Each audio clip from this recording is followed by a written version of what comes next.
Hello, and welcome to today's broadcast, of course, brought to you by ESCL and our two lovely faces. It's Voran 1x on the desk, joined by Alice, which, of course, should be here or there, but I think he is right over there. So, welcome him here with clapping or with cheering, however you want to do that.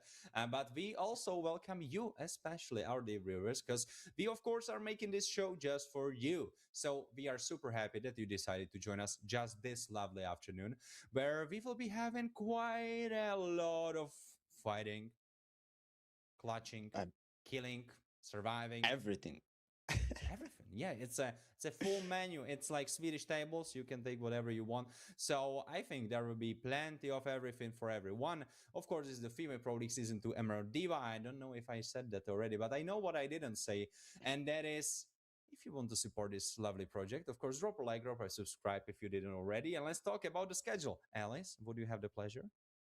Hey, of course, my guy. We are gonna have a nice starting series of BO3. It's gonna be Boars Valkyries against Void Kids Celestia. But it's not gonna be the main attraction of today. It's gonna be the battle for the third place of this wonderful season to Emerald Diva, coming up later for the grand final.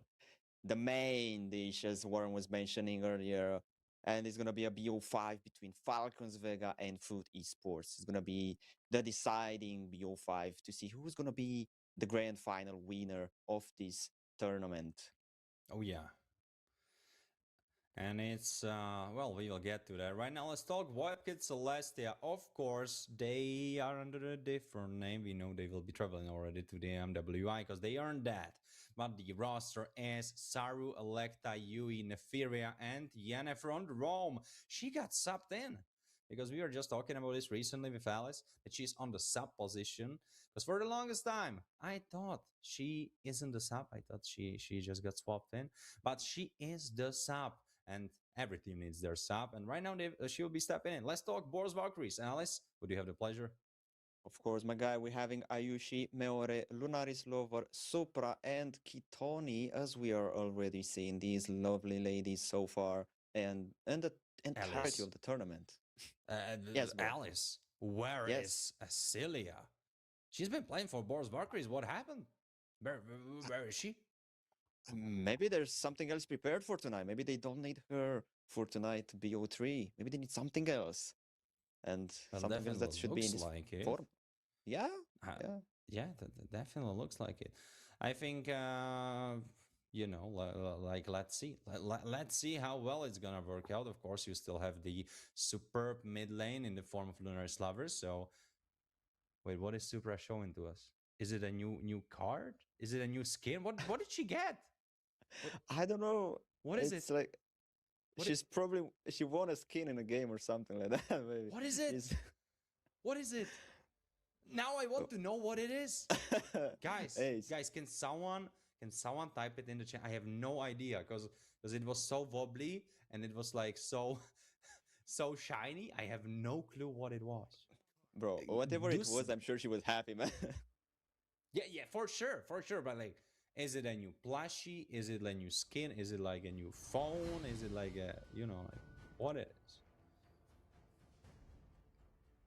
Hey, well, we're probably gonna find out later when we can actually ask around. But you know what, Warren? Right now, we can actually focus on this drafting because, hey, it's the first draft of tonight. It's the very first, and we're already seeing like this Birdman. It was a while since I seen this guy banned, and as well as Baksha. It was usually more like banned through the last or maybe picked, but now it's just the first. It's a priority. I know you mentioned something about the tanks being more useful right now. They can They are actually on be the menu playable, now. Yeah. but banned right on the spot. Come on, man. Well, because as the meta shifts a little bit, it's he's kind of become a high prio. It's lately it's kind of like you go first pick Akai or you go first pick Bakshia. Well, you can No, go, you cannot go either of those. They are gone. But yeah, Kaja. he's been kind of getting banned. Sometimes people forget about him. But I'm really excited about when he gets that update where his ult will become AoE, because I feel like it could give him the so much needed skill expression to his kit. Because right now he's just like, okay, yeah, of course, you can know limits a little bit better than someone else. But if you see Kaja playing in like Mythic and then Kaja from Mythical Immortal, the gameplay is not going to look so much different by the way the hero is being played, more so by the movement on the map, but not by the hero. So, you know what? Give him some skill expression. I always like that. I'm a strong advocate for that. I think the best heroes are the ones which can be played successfully even without that much skill, but also you can put so many hours into them and really clutch out some mechanics on there. I feel like, for example, Mincitar is kind of the guy where you can be kind of bad at him and still find some success, but you can also put so many hours into Mincitar and become really really good with him. So I feel like he's this type of hero, and I think it would suit Kaja if he became something like that. Okay, okay. That's some nice information you got there, Warren. I'm glad you have the information because yeah, I told you I'm not quite updated with all this stuff. But you know what? It's glad to have someone with such Are you experiences trying to tell alongside me me. that I yap too much? All right, just say it, Alice. Come on, just No, bro. tell me in my face that I yap too much. All right, it's your show. Go for it. What is the first pick? No, bro. So you maybe? It's hardly even playable. Okay, Marcel, Marcel. Damn, The bro, fact that, bro, two shots and two misses. So, like, did you came from come on. holidays? Of course, it's Marcel. Uh, Nah, I'm pulling your leg. Yeah, Marcel is also quite decent with the newest patch, because okay. the utility roamers and also the tank roamers get buffed, and Marcel is one of them who's benefiting from that. So he's really high prio. By the way, there is a very very interesting statistic. Last time when I was casting Emerald Diva with Neo, Marcel won 4 out of 6 games, and two of those games he was banned. So he was 2 games banned, 4 games he was available to pick, and 4 out of those 4 games he won. The team that had him. So Marcel, really really strong guy. Also Matilda, look out for her. Hey, you know what? I may not be up to date with everything, but one thing I know for sure is that roamers, like not the roamer, the support part from the roamers, actually they got some nice improvements. And now, right now, I can actually see this Matilda playable against the Marcel. And you mentioned it against that with that Ivy helping there. But you know what? I don't know what to say about this Xiling. It might be just for a show off right now, and they It's for have sure. something. It's for sure. Like the meta changed a little bit, but it Not didn't this change much. so drastically that you came back and Zilong is suddenly being played. Don't worry about it. She's just messing with us. Yes, it's Freya. Much more logical pick there. You know what? Alongside this Ray is gonna be that Valentina that can copy either the RWM or maybe Matilda's flying ultimate. That would be also good for engage. Imagine this, man. Imagine this. Marcel being there because it's annoying. It's there. You cannot just not put Marcel into equation. He's fast, right? Valentina Yeah. with Matilda's ultimate flying in. Valkyrie descent from Freya coming in. What else are you gonna come in with? What else can you bring in to be on same thematic? Maybe you Zong on AXP, giving that Freya might be on the gold. Then you just make the perfect engage situation. Clock. It is. I'm not sure. I guess I know where they're coming from. The only thing in the equation which doesn't really make that much sense is Matilda, but it's understandable because any other roamer than ranged guys or girls like Diggy, Matilda, even Chip would be fine to some extent. You know, like the heroes would don't necessarily need to run in and do their thing. Much better against Marcel because he's been so destructive against the likes of Minotaur, against the likes of Sora. Like that minuscule stun, which stuns you for like how much is Yeah, it right now? Half a second, 0.6. Like it's not really big, but like you have a play, you have an angle, and suddenly half a second later, it's not the angle is not there. You cannot do the play anymore. yeah. That's half a second that you actually need to catch your enemies with the guard down, right? That's what you need. But nope, Marcel is there to just make a run for it. and help your team survive, or even just make enemy miss that golden ticket opportunity that they are maybe creating, and not just one time, two times, multiple times throughout the match. Right now, Uranus taken out carry as well. Honestly, I expect the carry, but being the first game, I need to see what they have in mind, prepare for this. Okay, hurry it as well.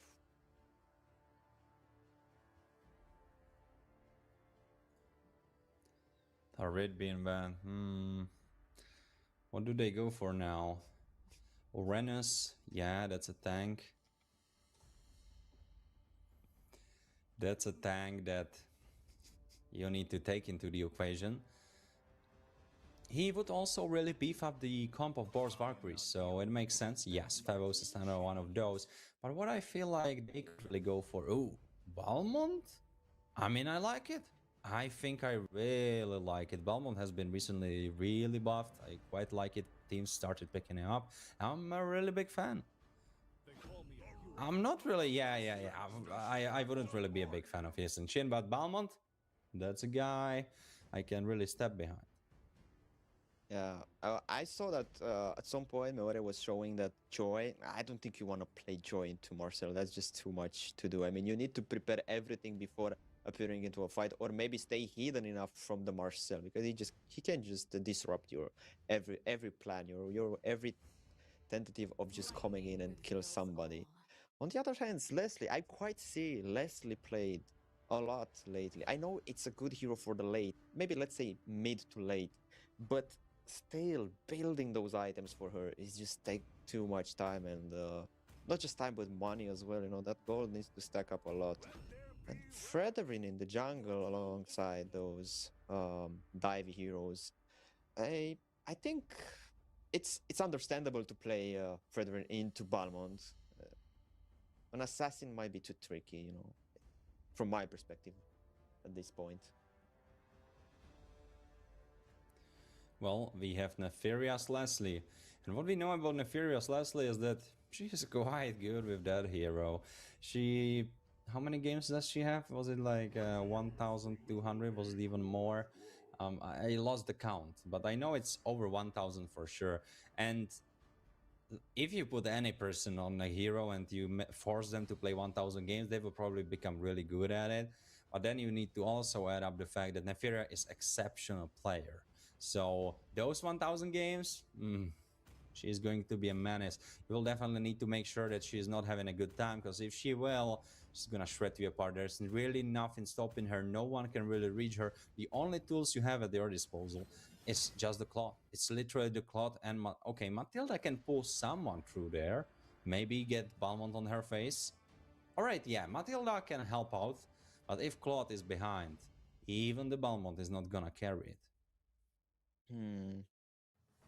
All I can say for this is just it's an interesting game, because right now, as we are heading into the Land of Dawn for the very first match of this evening, Void Key Celestia against Boar's Valkyries in this first match of this BO3. Oh, Alice, the draft is just looking nice. Is Sorrow playing on the roof of her room? I don't know. It can be. Yeah, I'm not quite sure about that, but yeah, as Alice have been saying, it's the Female Pro League Season 2 Emerald Diva, and this is the battle for third place. So who's gonna get it? In the mid lane, we see a little bit of a scuffle, but of course, Marcel and Valentina have the prio. Marcel already scouting stuff out. Alice, how do you see the action? Hey man, this is just probably is gonna be the most action we're gonna see for the first 1 or a minute and a half, maybe 2, because just poking around, maybe trying to clear the minions from the mid lane safely. Sides are just there to be... Wait, it's Belric XP? Yeah. I completely brushed... Yeah, I completely brushed over the fact that it's Belric XP. What? I was like, yeah, that is Belric, he's Rome. And then I was like, yeah, there's Matilda, she's Rome. And my brain completely forgot the fact that the Romer has already been chosen. It's a Belric Rome, goddamn. Yeah, I guess that fixes the issue with Belric when played on Rome. He needs to have that flicker, to have that initiation aspect. When you have Matilda, you can just, oh my god, you can just pick up Belric Yeah, and yeah. get him into the action. This is diabolical. Like if they can pull this combo off, ooh, that can be crazy. Yeah, that's what I was about to say, man. Those two drafts are interesting to watch.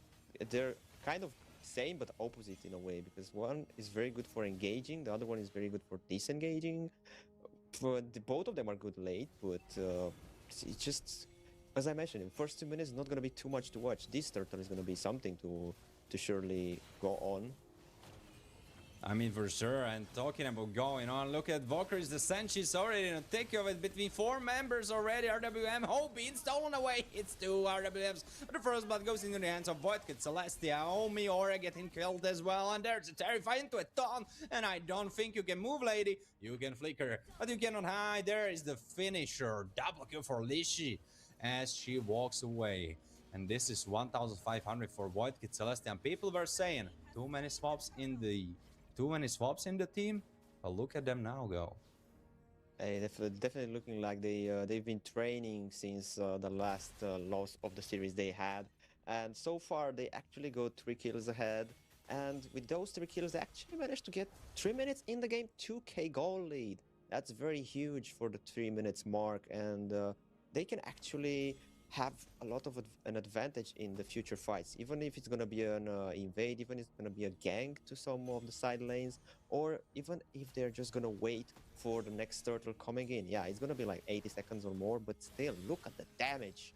There's a Terrify into the stun, and Marsa wanted to finish the job. He cannot quite do that.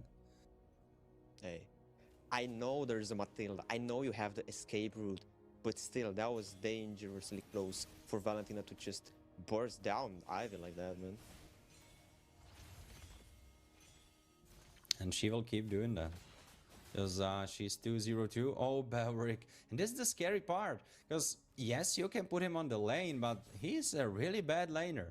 And I think there is one way to fix that, and it's rushing Cursed Helmet, but I don't think Ayoshi is rushing that. I think she isn't really going that far. Hey, oh. Oh, yeah, there's the taunt, but, Not you know, much. Revitalize still being available. The ult, but it misses. So Valkyrie's just jumping back in with the Vengeance. Can she get the kill off? There's the Revitalize to supply that extra HP, but Balmont with the execute. Can he pop it? He cannot. They don't have the damage. I think now, yeah, you do the bonk. I think Meore could have done the bonk a little bit sooner, and maybe Ayoshi. Yeah, maybe Ayoshi could have survived. By the way, I think Ayoshi going. How is it called? The emblem, right? The healing emblem. My brain just froze. Oh my god! Look at Matilda almost dying. But I think instead of that, if she went the one that Miora has for the wave clear, much better idea. I mean, still, bro. Oh. Yeah, look at that crazy golden hour, but no one followed through. RWM and being used on the other side as well. And suddenly we see them jumping in, but Ayoshi, you are left there alone to fend for yourself. Killing spree for mid lane as they pick up the pieces. Voidkid Celestia sprint in a wave of the gold lead. Hey man, it's definitely a beginning of the match that you want to have, and Voidkid Celestia, I'm sure they're happy with having 3k advantage and actually increasing with this turtle, with this bot lane tower in 5 minutes and a half only, in these first 5 minutes of the game. They have 2 turtles, they have the advantage. Now they can actually start invading, because hey, besides Freya and Marcel that they died, but for a noble cause, because they have 4 kills advantage. Other than that, the mid laner, they're doing a lot of damage. Look at these pokes from Valentina. Oh my god! Yeah, I could not even get to that, Alice. You had to basically call out the whole... Wait, what? Miora died? But she got traded. She got traded for the XP, but look at her jungle. Look at the state of her jungle, and I think enemy jungler knows that. Oh, he doesn't. Fredrin doesn't know that. He didn't realize, because he could have went for that steal. He could have picked up that lizard, but he didn't do that. So it's actually pretty fine. Yeah, but look at Nephria. They are trying to just maximize the output they can get from this positioning. They did just push the bot lane. They didn't lost too much time. Okay, they tried the mid lane, didn't work that good. Now they open the top side. They probably mid is gonna be next on the plate to take it, because look at them how they're rotating towards mid lane. Is it just gonna be enough for Balmond to defend that? I mean, yeah, the minions, but other than that, Balmond is just gonna die. I don't think in his future lies defending this tower, because in his future lies lying in the dust. That's what I see. Matilda needing to run too. And Claude, that's the funny part, right? Claude, he's just like kind of chilling. But it's a swap. It's a swap that happened because Suprabag is on the gold lane, whereas usually she plays the XP. So I guess something had to happen with Asilia for a Yoshi to step in. I guess that's it. Because why else Suprabag would be playing the gold lane? Because usually she is the XP laner. I hope Asilia is alright. I hope she's fine. I'm sure she's definitely fine, but I don't know about Ayoshi. She is just forced under the tower, forced to just use the... Besides the ultimate, she used the healing so many times, but... Oh... Okay, it's just the aggressivity that Freight comes in, it just as a basic skill, adding to the 3 skills and the passive that Freya has, just aggressivity, because of that infinite second skill, right? Yeah, well, like aggressive, that's definitely the tone of the game for Void Kid Celestia. They are not letting anything slip through, they are just going at it, taking every opportunity to engage, to take whatever they want, and this kind of stuff. I mean, yeah, at this point, it's... Oh. Yeah, the taunt on Yoshi. She thought she's the one doing the taunting, but oh, actually, she's doing quite a lot of taunting. Oh, that could be a kill. Can they get the Fred? No, Fred is still quite tanky. Super brag. She didn't. She got the ult off, but not much damage. Balmond just used the ult. Balmond. Oh, he used the ult, but it wasn't enough damage. And Freya is fine, surprisingly. I thought she's gonna die. I mean, yeah, I saw that the damage coming from tower was too much, but also Neferia with 202 pushing a lot, and now Meore in danger. Okay. That's too much damage coming from Leslie, but you have to give it to her. They're like, she pushed a lot, she has the farm, and they have the advantage. 9 minutes in, 8 kills on the plate, 10k gold lead, and they're just gonna even push more once they have the occasion on that top tower, I'm sure of that. Look at Neferia, she's just waiting patiently. The patience is the key. If you are Boros Valkyries, because you need to go late game, but for Void Kid Celestia, it's just the adrenaline, it's the rush of the game, that's how they play. And they don't waste a single second, you know. Then they played into Falcons Vega, we could have been thinking, alright, you know, that their taste got soured, but they look fresh. They look like last series didn't even happen. I mean, bro, of course, they had more time to train, they had more time, but also, you were mentioning some changes in Boros Valkyries as well, so it's not just changes for one side, but for both sides. Oh, not even it. That's an engage right now, and Frozen Moment on Ayoshi, she just gets blown apart. That's one member taking off Boros Valkyries. This is a really rough spot to be in, because Void Kid Celestia, yes, they moved the board pieces all around. They did that, but they had some time to adapt to that. Whereas for Boros Valkyries, I wouldn't really be surprised if they just went in today.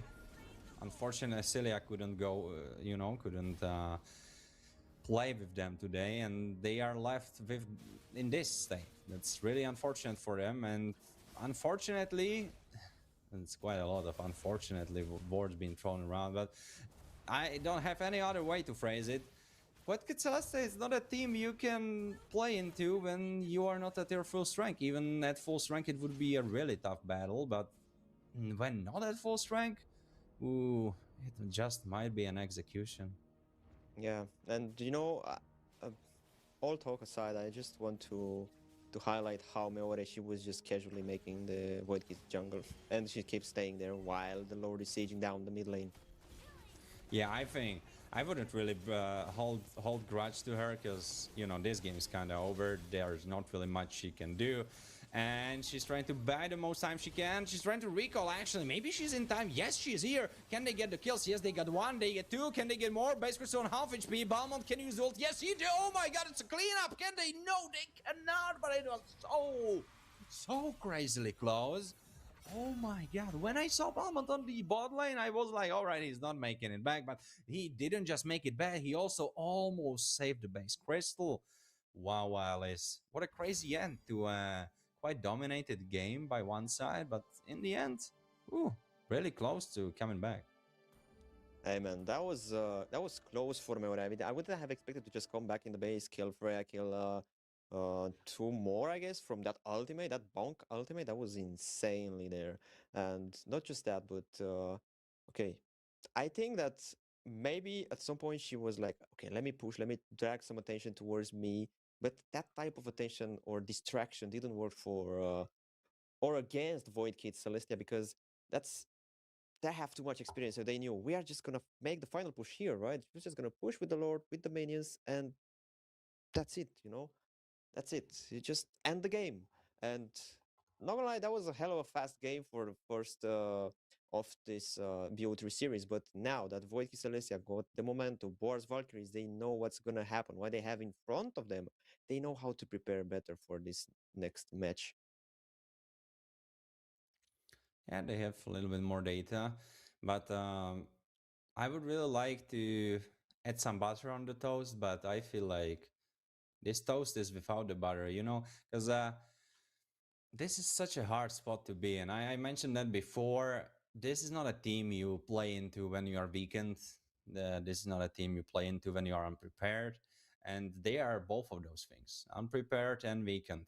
Both of them back to back, really. So they will definitely try their best, but I'm kind of fearful that the first game which we saw might just be a little bit of a sneak peek of how the second game goes, and the battle for the third place will be cut painfully short, and we will not go into a full BO3 because that's just the energy I'm getting.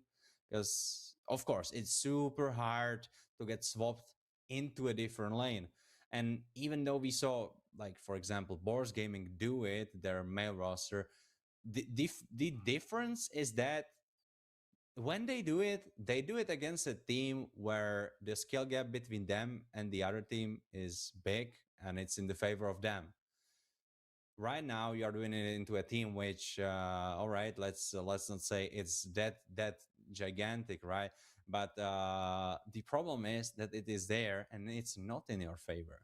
So you already are at a disadvantage. You would already need to pull everything you have together. You are also missing Asilia, which was really crucial when they had the series against Boards Gaming. Of course, it wasn't here on the Emerald Diva. It was on Unbroken UA, but they were also battling for the third place. And Asilia was doing God's work. She was going ballistic out of there. And you don't have her today.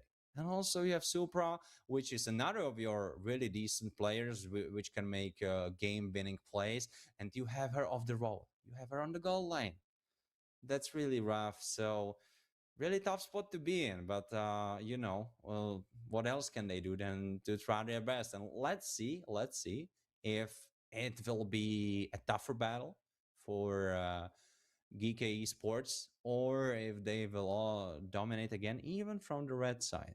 Well, of course, we don't know if they will be on the red side, but I kind of have a hunch that teams really like Marcel, so I think Boris Valkyries will go on the blue side. What do you think? I mean, it is possible. It is possible to go for the blue side, but you know what? I think they might actually ban the Marcel at this point because, okay, Or Banya? they banned Akai, they banned what was that again? Baxia. I just forgot like instantly. But Akai and okay, Baxia, yeah, it yeah, was. Yeah, I Baka know. and You just Baxia, yeah. yeah. So yeah, they banned those two, and then they just forgot about any other tanks for the jungle, of course. But bring out the Balmond. Balmond wasn't that bad. Actually, was good. He did perform well. Probably just a lack of communication, maybe that it stayed too much in that bot lane at the end, right at the end screen. Maybe that's what allowed to Void Kids to end that fast. Maybe if a lot of maybes, but maybe if Palamon would have their Meori with that defending faster, they could actually pull it off somehow. because it wasn't lacking the farm. I mean, Balmond was quite holding a lot, doing a lot of damage as well. So they had a chance, but overstaying, I can say, overstaying in that pushing side. I mean, it's also a really tricky moment where I get why you swapped Super back into the gold lane because she was holding her own, by the way. Kudos to her, credit to her, because she was holding her own against Nefiria. She wasn't really dying, so big props. But the problem was that Ayoshi couldn't really hold her own. And I think big part it was the pick, big part it was also the emblem because without with Brave Swine of course you have the sustain, but you don't really have the wave clear. So she was really battling with the waves. Belric doesn't have any innate wave clear. He's basically lacking all of that. So you really want the concussive blast for that. You also want a cursed helmet for that, or at least the part of the cursed helmet which does the AoE damage for you. So you at least have some clear, some control over the wave. And then you can maybe even be going for cuts to not trade Freya, but then we are, getting into more technical part of things. But that's where kind of the problem lies. And even though Superbag was holding her own, she didn't really dominate. And if you have Ayoshi there on the XP lane and she's getting dominated, Freya is doing basically whatever she wants. She basically at one point was 2 levels ahead. And then you Yeah, have Claude who is holding strong. Supra was 0-0. And Nefira wasn't really sprinting away with the game. It was more so that she got kills in the team fights. That's how she earned gold. It wasn't really the gold platings. It wasn't really the kills on Claude. But still, Freya is ahead. She's gonna win the team fights. Then Nefira gets ahead too, and yeah, it's still bad. So I get that it's tricky, but maybe try to switch things up. Maybe put Supra on the XP, give her a good pick, try to let her dominate, and just give. I don't know if that's even the option, but just give Ayoshi, I don't know, something like super, super safe marksman, like Clint, something with a dash, really high range, just farm under the tower, be chilling there. Maybe that's it. Because this strat didn't really cut it. yeah, I completely agree. I completely agree. Especially that, okay, let's say that Belleric it's a good pick nowadays for the roam. I don't know what to say about the AXP. Maybe played differently than it was right now by Boris Vartris can actually perform better. But also that lane against Freya, it's tough because Freya has the upper hand, of course. Jungle was also there to help Frederic all of the time. Valentina somehow, I don't know what happened with Valentina lately, but the early bursts that she was having in the mid was too much to handle by Matilda, by Ivy. Even Ayoshi with the belly was not tanking that much. I think at some point Meoria was taking more of the damage from the Valentina, and honestly, mid lane was played nicely by Voidki Celestia. Also, I also only saw like at some point Red of the Dryad taken once or twice throughout the game. Other than that, only RWM. I think that was the most valuable ultimate that Valentina could actually pick and was worth the thing. And it was enough. It was enough. And honestly, as you already mentioned, that the Freya worth let's say the MVP of the player of the team for me because winning the lane, helping the team, engaging all the time, even before Marcel was there from the Freya herself. So the pressure that Freya was putting was quite nice and was one of the reason that Void Celeste actually managed to win this fast.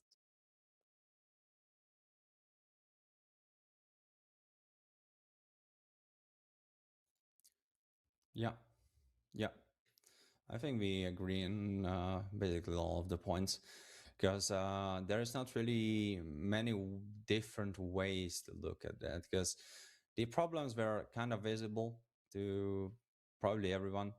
So yeah, rough spot to be in, and I absolutely get where they're coming from. It's a hard time. It's a hard time. Astelia was a big carry of their team, which of course I'm not trying to throw shade on the rest of the team. They are playing really good as well. That's how they made it so far. That's how they made it into the top four. They wouldn't be able to do Yep. that. They wouldn't be able to get through the Echo Esports, by the way, to make it into the top from a top eight into the top four. So there's definitely a big result of the rest of the team also working really well. But Right now you have Supra, unfortunately on the gold lane, a Yoshi on the XP lane, and I don't know what's the main role of a Yoshi, but it seems like it's a roamer. I would guess since they gave her a Belric. So maybe I don't know. Is there Alice? Is there a roamer which you really feel like could lane? Cho maybe? Khalid? Hilda, right? Hilda could go super hard. She has a Yeah, yeah. decent lane. Yeah, sorry, Gato. I threw a question to you, then I answer it. Okay, go on. It's okay, bro. It's okay. Maybe Gato Gacha alongside Hilda. Those two actually might actually work on the laning phase. Other than that, maybe Hylos, but that's too extreme. But Hylos, I think, can hold decently enough. But still, just few opportunities into the roaming area to just put them on the AXP side.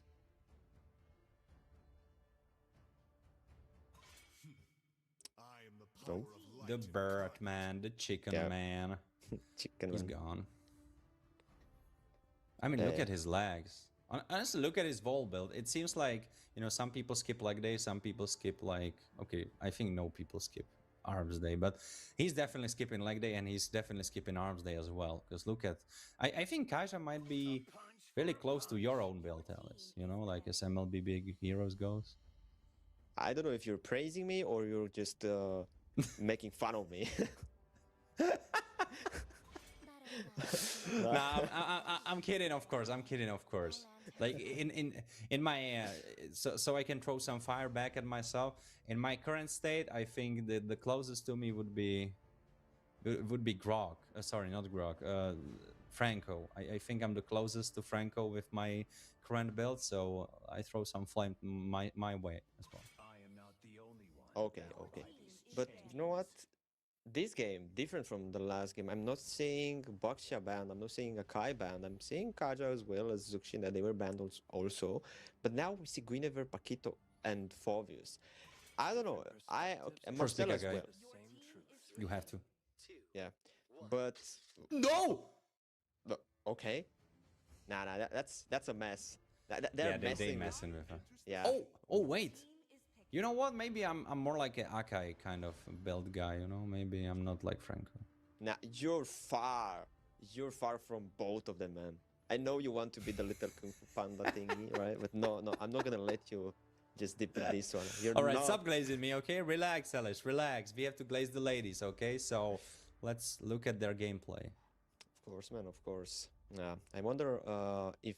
No, I'm not wondering. I'm sure that they banned Guinevere Paqueto Fovius according to these Akai picks. And not just to the Akai, but also to what is going to come next. This was their plan, Akai. by the way. That's why they didn't ban either of them, because they want a good pick of their own. Yeah. And it's a typical strategy from the red side, where you kind of leave the pool more open so you can get two of the good picks. Because Ruby, super buffed. We know that from the last patch. So really strong pick. Oh. Go her. Sora, alright. Sora. Valentina. You have to take her. Take her away, or Void Kids Celestia might actually take her. There's not gonna be a no to that Valentina from Void Kids. You think... Oh, wait, they could. Yeah, they could. Of course. They had it last they can game. steal Akai's ult. Oh, yeah, you have to take it.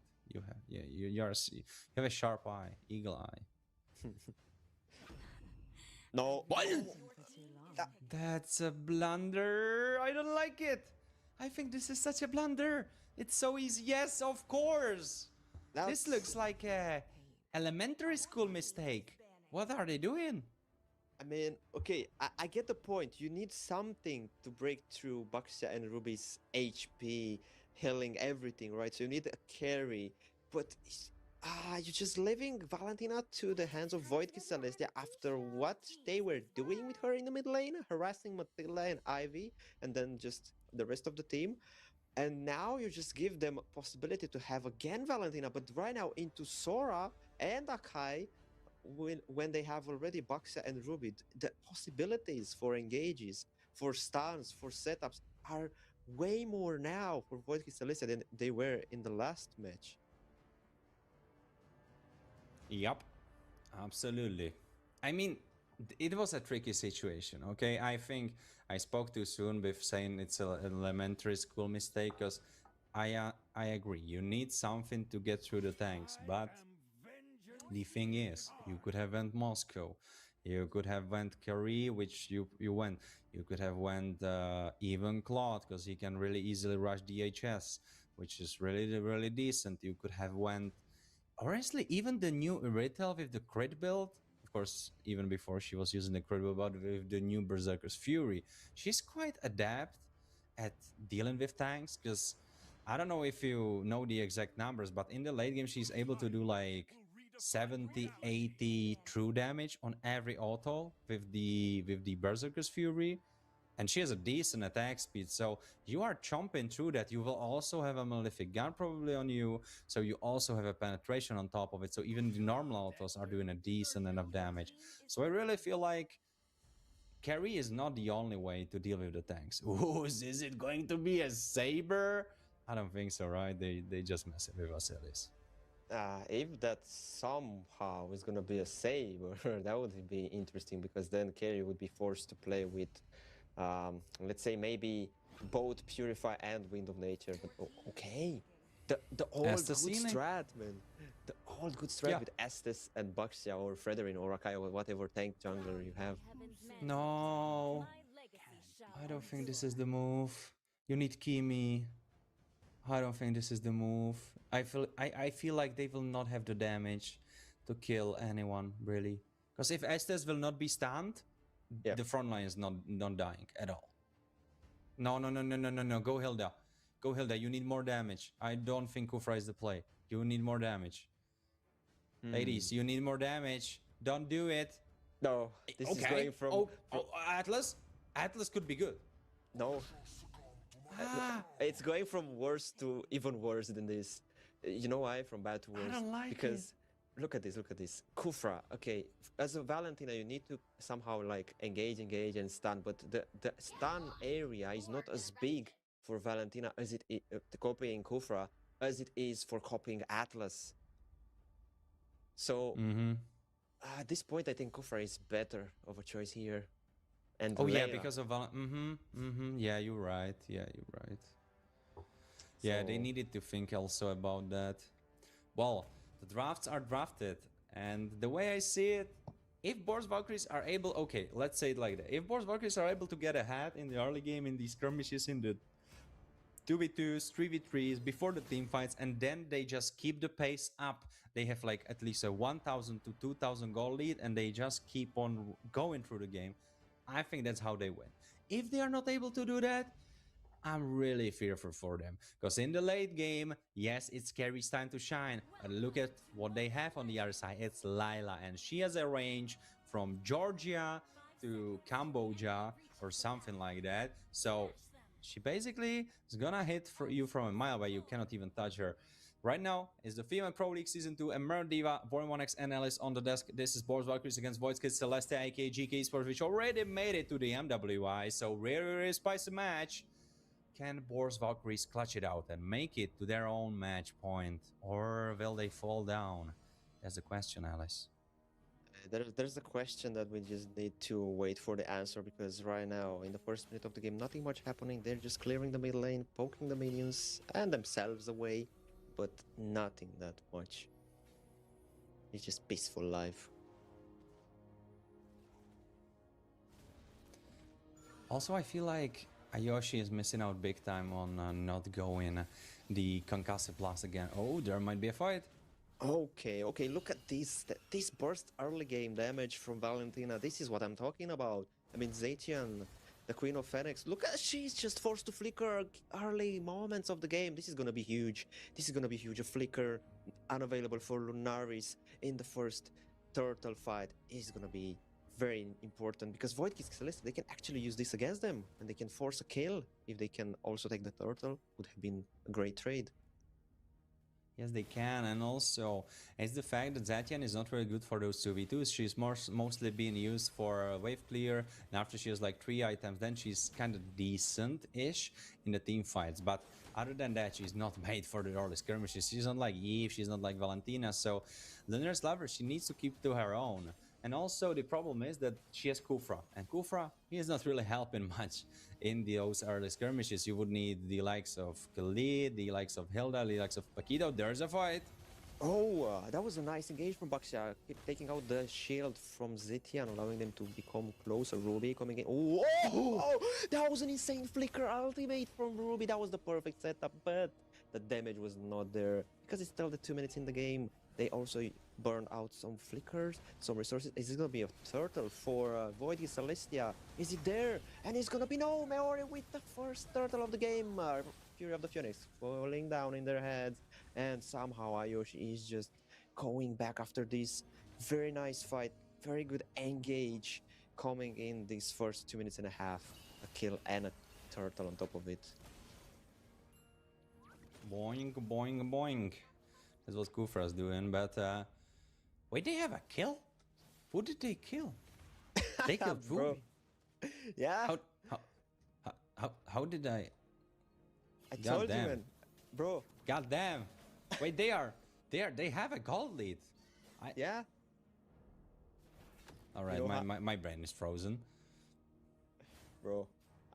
You know what? I was expecting Void Kids to take Zichon out in the first fight that was coming to the turtle, and then assure the turtle as well, being 5 versus 4, right? But it actually happened the opposite way around. Ruby fall down first, and then Akai Miore just came in and stilled the turtle like that in a blink of an eye. And it was 1-0 for Boris Valkyries plus the turtle. That's exactly what happened. I was shocked. I was literally shocked. Well, yeah, but they need to keep up the pace, because right now they don't really have the pace. By the way, Berserker's Fury for Neferia, and there's the 1v1! Oh. Alice, I'm sorry to take it away from you. Take this one. No way, bro. That's just too much. The blessing from the moon goddess is just too much. He's just healing them a lot. Akai with the spinning wheel is just pushing them away to just disengage. Nothing too much, but hey, you know what? I'm amazed that they're just picking kill here and there. Just two, of course, in 4 minutes of the game. Looks like Boar's Valkyries. Not that they are having a decent draft. You call it that it might be harder, but not that hard. Okay. Oh no. Supra. Look at Oh Supra. no. Oh, she's just put it at the corner with no way of surviving. She got Void sandwiched. Celestia, they're just punishing them with, and honestly, Supra was not even in the fight, but they're just choosing to punish her away. Okay, Fury of the Phoenix falling them on 3 people, stunning them. Oh, the healing from Estes coming in right at the most crucial moment. Baxia with the damage. He's trying to catch that last hit, but he's not connecting quite there. Akai pushing him away.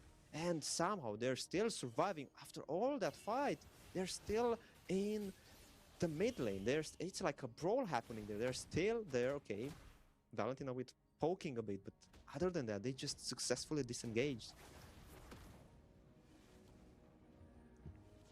Man. By the way, Vorex is being completed on both sides. Ayoshi has hers, and also on the other side, Ruby's has her own. Turtle being spawned, and let's see who's gonna take the fight, you know, right? And 3 ults missing though on the side of Boris Valkyrie, so they are not really in a good spot, but they definitely look like they really wanna play it. But the problem is, Carrie is nowhere to be seen, and Lila will be joining the fight. Yeah, at this point, they're just prepared. Okay, shifting skies coming in, setting up. Akai stealing the turtle is gonna be Fury of the Phoenix falling on their heads. Akai keeping busy, someone there, but okay, shifting clouds being there to be annoying. Estes is in danger. Is he gonna be down? No, he's not gonna be down because the healing is just coming in handy.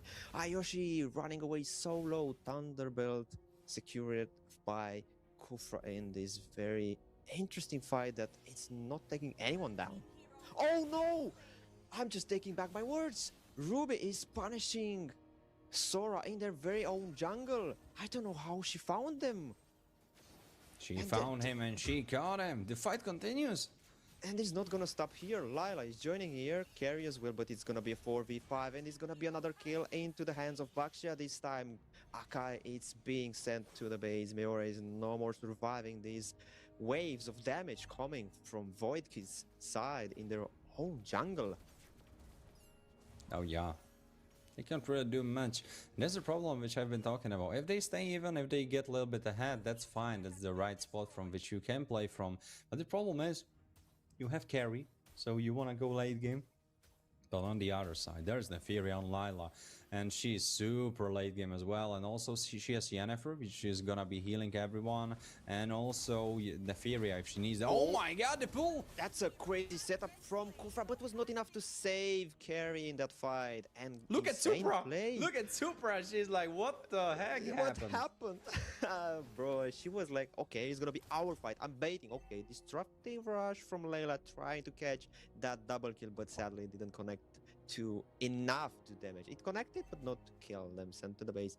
And coming back to that insane dive, tell me more, Warren. I mean, Supra just got as surprised as me. I was one moment looking at Supra and I was like, all right, she's gonna get help and they might get a kill or she's gonna be available to roam. Oh my God, look at mid lane.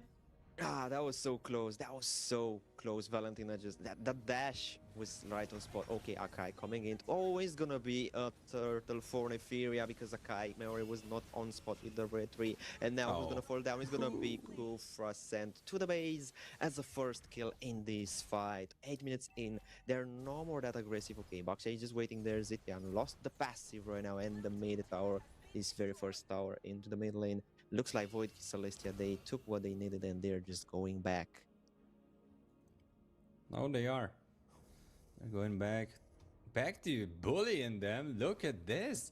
Like Valentina doesn't have enough. Yennefer, she's walking like it's her own place. She owns that.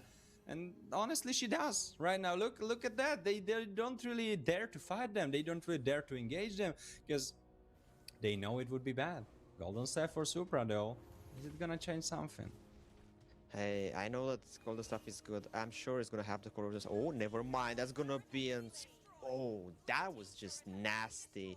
Lunaris just got a taste of what Supra had in the early game in that first tower in the bot lane. And it was a deja vu, but not for Supra. But hey, man, it's not looking that good for Boar's Valkyries. For Lunar's Lover, it was PTSD. For Void Kid Celeste, it was a nice deja vu. That's how I describe it. Oh, heavy spin. Neferia now in danger. And no more because Muriel needs to fall down. Oh, Ruby with the setup. That was good. Phoenix coming down that rage from the sky. Baksha is in the middle. Sora with the shifting sky trying to sustain enough. But no, Neferia is just clearing up. It's a level 11 Layla with 203 score. Melting through their HP like it's just a piece of paper. Wonderfully said. Because Boar's Valkyries so far, they're like the piggy on the paper, you know, like the drawn piggy. They're not really the real deals right now. I see glimpses, but look at the gold difference. It's humongous. 7,600 for Neferia, and that's why she is, by many people's eyes, the strongest player on the side of Void Kid Celestia. And right now, good play actually from Boar's Valkyries. Bro, they're just spinning around, and not just one time, but 2 times. Look at this. This is just insane. It's just 1 down, 2 down, 3 down, but not from the same team because it's gonna be a double kill for Neferia. Kufra is falling down. What it started to be like a fight won by Boar's Valkyries is just an even trade for Void Kids, but no more even because Akai Meora is the next one in line to fall in this fight. Sora, Ayoshi was busy in the mid, trying to push, trying to distract somehow, or I don't know, just attract attention from them. It looked like it didn't quite work.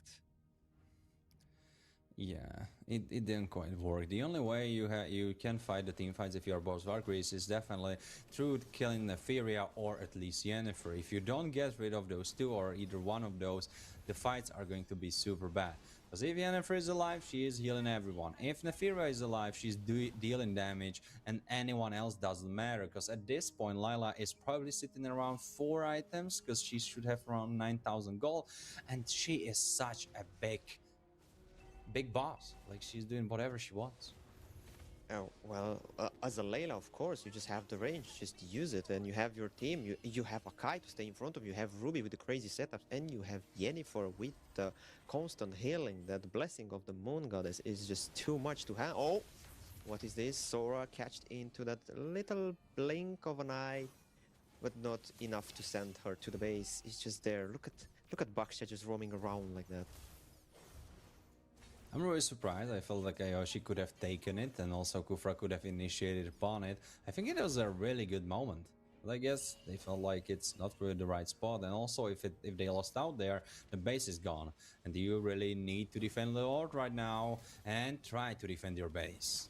Okay, Kufra with the Tyrant's Rage. Maybe he's gonna have two people catch. No, he's just gonna go back. He's gonna be Estes with the healing. Supra trying to defend this. It's too much. Fury of the Phoenix coming down from the sky. And now Akai with the spinning. And against Valentina, they're just spinning around together. Sora trying to go back. Flicker burned away to the base so they can survive this siege coming from Void Crystallista. And if you ask me, it was a successful defense after all. I mean, ask everyone. It has been successful defense because the base is still alive. They only lost one tower, but they might be losing another one. The Furia is there, ready to make sure of it.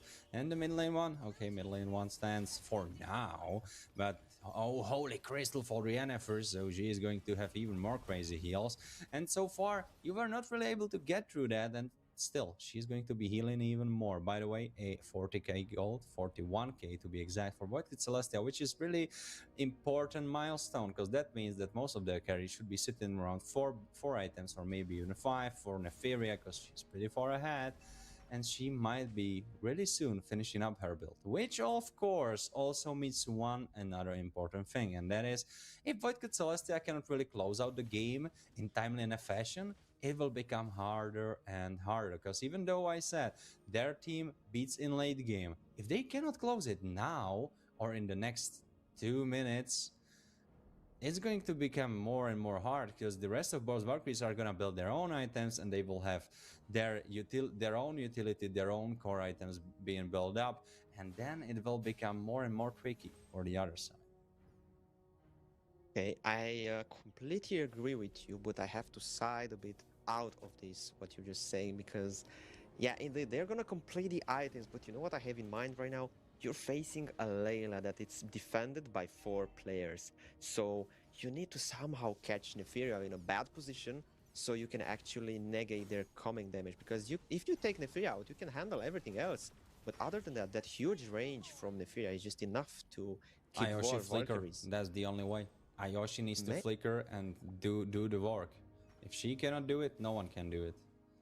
And maybe combine that with Fury of the Phoenix from Lunaris, and yes, that could actually absolutely be the perfect setup. Yes, absolutely. You try to prepare the Fury of the Phoenix, and also you will combine it with Ayoshi's Flicker into the Shifting Skies, and that would be the most perfect combo you can pull off, of course, if you can set it up like that. Yeah, that requires not just a huge level of communication, but also to somehow catch them, or not just catch Neferia without Flicker, but maybe take her by so much surprise that she doesn't realize to just use the Flicker and run away, because at some point you can also survive by flickering and dealing damage to Sora. It's just a tough trick to pull off, but they will have to try. Right now, base is being threatened again. Yeah, this is just too much. Yeah, it's that mid tower is gonna fall down soon enough, and yeah, it's just down. Okay, Lord is down, but this is gonna be Fury of the Phoenix coming down to defend, help them get this siege, fall apart. Shifting Sky from Sora, Layla with a huge damage, spinning wheel from Valentina, Neferia with a kill. Carry, kill me. Sorry, Carry is just killing. Sorry, that's huge HP of Baxia, and they're just trying to focus the base. Layla trying to do a lot. Akai spinning them away from the base, the minions, the enemies, everything that it stands in her face. But it looks like it's gonna be a godlike for Yennefer. It's gonna be end of the base. Yes, it's gonna be end of the base. It doesn't even care anymore for the carry, for whoever is standing in her face, besides the base crystal. Because at the end of the day, they want the 2-0, and so on. They could go to sleep peacefully. So they could go to sleep peacefully. I love how you phrase that. Because of course we cannot really, because even though the battle for the third place is finished by a really dominant show from Void Celestia, right? We still have the main course that's ahead of us. So folks, don't go anywhere. Drop a like, drop a subscribe if you didn't already. Join the Discord and listen to our cappuccino. Of course, in the meantime, you can prepare your own cappuccino for yourself so you can stay up, because this series, which is upcoming, should possibly go into a full BO5, which is Really crazy of me to say that because it's getting kind of late to my liking, to my place. For Alice, it's even more late than for me.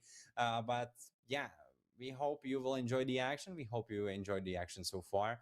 And what can I say about the last series before we really hop off? Well, it was a tough day for Burroughs Barclays. They weren't in their full power, and even in their full power, it would be a hard battle. But they weren't. Also, props to White Kid Celestia. I feel like they fixed a lot of their mistakes. They have synergy working better for them. The new mid laner felt more natural with the rest. The new XP laner also. So thumbs up from me. Thumbs up from me. I liked it. I will be gladly watching their journey through the MWI because they are definitely one of the teams I will be cheering for. What about you, Alice? Do you have a team on the MWI which you will be cheering for? Since we're talking about female teams, of course, I have one team in mind, but I'm just sad that there's a changing in the roster, so I'm not gonna see the player I wanted to see there.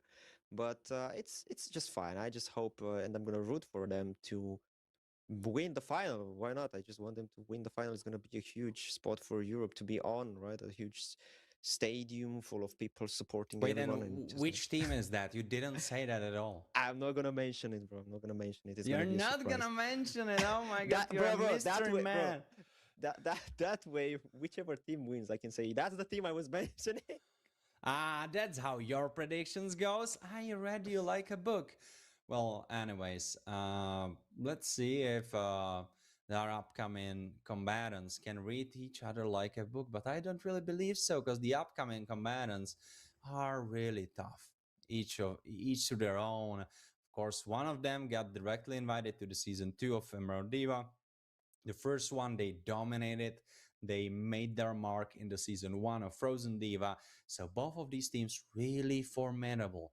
And by the way, a funny thing, funny stat for you all stat nerds, of course, shouting out scared, because we have really interesting situation for Unbroken, and that is that for the female side of things, we have Food Esports on 10 points, 12 games played. And that means 10 wins and 2 loses. And guess what? Guess who is also on 10 points, 12 games played, 10 wins and 2 loses? Well, their contestant, their challenger that's approaching into the grand finals against them. Because Foot, they were waiting there. Who's gonna show up? They were looking around. Who's it gonna be? It's Falcons Vega. It's Of course. Falcons Vega. The bird watching paid off because they saw the Falcon flying from the sky. And goddamn, what a flight it was. Falcons Vega, really formidable team. Also, they had some changes to their roster, but it didn't feel like it hit them at all. They just kept on going. And through those lenses, I feel like what we have here upcoming today is going to be a really, really good grand finals. I would even dare to say, and I really want no beef. I really want no insults to be made to any of the members of the last grand finals team that fought against Foot. But I would dare to even say that this grand finals step things up and they are even better, even more hype than what we had in the last grand finals in season 1 Frozen Diva. And right now we have Falcons Vega. We were talking about them, how they flew from the sky. So Alice, speak their names, scream their names, because the fans will be shouting them too. Of course, my guy. We're having Falcons Vega roster for tonight. BO5 is gonna be Nocturne, Vendetta, Syrinx, Nucci, and Names. They had an outstanding It's performance until Nuichi. now. I get Nuichi? I get corrected. Yeah, By Mio who, man? was looking Oh, out for okay. his fellow neighbors from Mana, and he was like, "It's Nuichi actually, guys." So I'm giving the knowledge. I'm passing the knowledge. Okay. But in the meantime, since I already took the mic off of you, for esports, of course, Unohana, Kujo, Zendaya, Miyako, and Nora. That's the band of ladies that won the last grand finals, and let's see if they can repeat that because they are the ones being challenged. Whereas Falcons Vega, They flew down and they are here ready to fight, ready to steal off the belt of champions from their opponents. And are they gonna do it? Are they not gonna do it? Alice, give me your thoughts about this because I've talking about it a little bit. So I wanna hear your thoughts on the matter first. So how you feeling about it? Hmm. Hey man, I know what you're saying, man. I understand what you're saying, but you know what? Okay, we're having a defending champion, right, for the title, and we have the contestant from this year that were having a nice course over the tournament. And honestly, I don't know what to say, man. I just want to see a full BO5 series, but you know why? Because I want to see that they're just gonna fight with each other.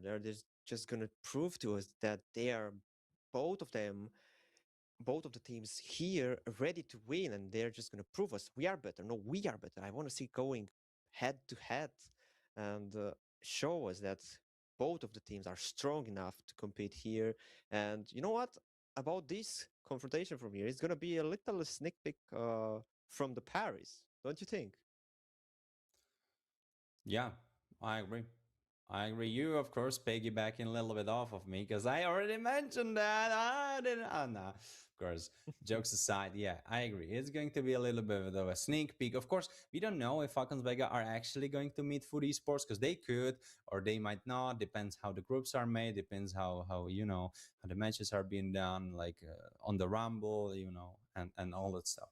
But yeah, it will definitely kind of give us an idea of how high the level of the gameplay will be, and that's something I think that's really valuable. So I'm really happy for you folks watching out there at your homes to have this chance because I feel this is really special because it's kind of crazy that we have here a European tournament and we have a sneak peek for the MWI, which of course is being done for everyone around the world. And we have a sneak peek like that. This is such a special place to be at. And I'm really grateful that both of those teams attended this tournament. I'm really happy that the organizers were able to get them in for esports since day one, basically, from the season one already. And Falcons Mega for the season two. I'm really looking out. I know I'm kind of sprinting away a little bit with the topic, but I'm really looking out who's going to join for the third season because if even more strong teams are going to come into the environment of female pro league, man, it would be a great to be a woman, but unfortunately I'm not. So I always liked being a guy, but at this point I'm feeling like maybe I should have been born differently so I could play right. Now I think my gaming days are behind me, but were not. My yapping days are present right now, so I got you. You don't need to worry about that.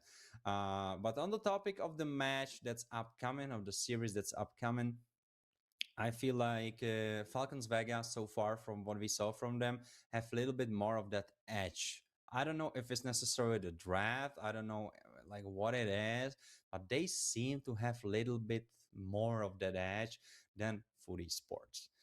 Maybe today will be different. Maybe they will really lock in. Maybe, because Unbroken, you're not really defending a title. You are just there playing. You made it into the grand finals. We will still have to see Food Esports against Falcons Vega. So we will kind of have a repeat of that, by the way. It's not just MWI where you might see them. You will literally see them on Unbroken UA Female League, uh, where they will clutch it out against each other in the grand finals too. That's by the way happening. Quick sneak peekos for you, and that's by the way happening on. I have it. I had it there. It is happening on the 27th. Oh no, it's not 27th because 27th that is for the male side of things. So after that, you should be on the lookout, and that's why exactly precisely why I told you to join the Discord because that's where you get all the info. That's where you get all the juicy stuff. So do that if you didn't already. And Alice, you already answered the on the topic of how you feel it's going to be, how you hope it will be, but you saw some heroes being played. You got the feel of the meta right now a little bit more under your skin. So, what do you want to see? Is there something what you feel players are forgetting based on the meta that's being played currently? Is there like some hero that you feel like could be really good, but No one's really picking him up right now. Hmm. Besides the fact that we have now, again, at some point, back the meta of the tanks, I feel like Paquito, he's still good. He can still do a lot. He got did that buff. It was strong enough. I know he was banned at some point days in the matches, but I want to see him picked, bro. I want to see how he's gonna perform against Baksha, against Akai. What can he do? I mean, no, you take it out because he has the possibility to win the XP lane. But okay, he wins the XP lane. What then? Can he do enough to win against these tanky junglers? Or okay, I honestly understand there's the Ruby that can be played now because of the huge buff from the heal and sustain everything she got. But can she also sustain now this broken Paquito that we're seeing nowadays? I want to see a fight between those two titans that they're just rising now, Ruby and Paquito. And I want to see again this matchup against Baxia and Akai without having Valentina open in one of the sides, to just copy and we have just two spinning Akais in the map. Yeah, I wanted to talk about it during the draft when we saw that Valentina is picked up and Akai has already been picked up. And I wanted to ask the question, like, what's going to happen when they spin into each other? And I get that kind of answer like 30 seconds or 20 seconds. Yeah, they're like Beyblades, like they go in and get out. So that that really sucks to play against that because you feel like you have the reins, you have the controls, but then the other Aka is gonna start spinning, and he basically cancels you out. Valentina is really strange hero like that, Like I don't think there is a. I know there are heroes who can steal the ults from the other heroes in other games, but I feel like Valentina has such a special kit to herself where she basically relies only on the fact if there is a good ult, I can steal it, I'm gonna be played.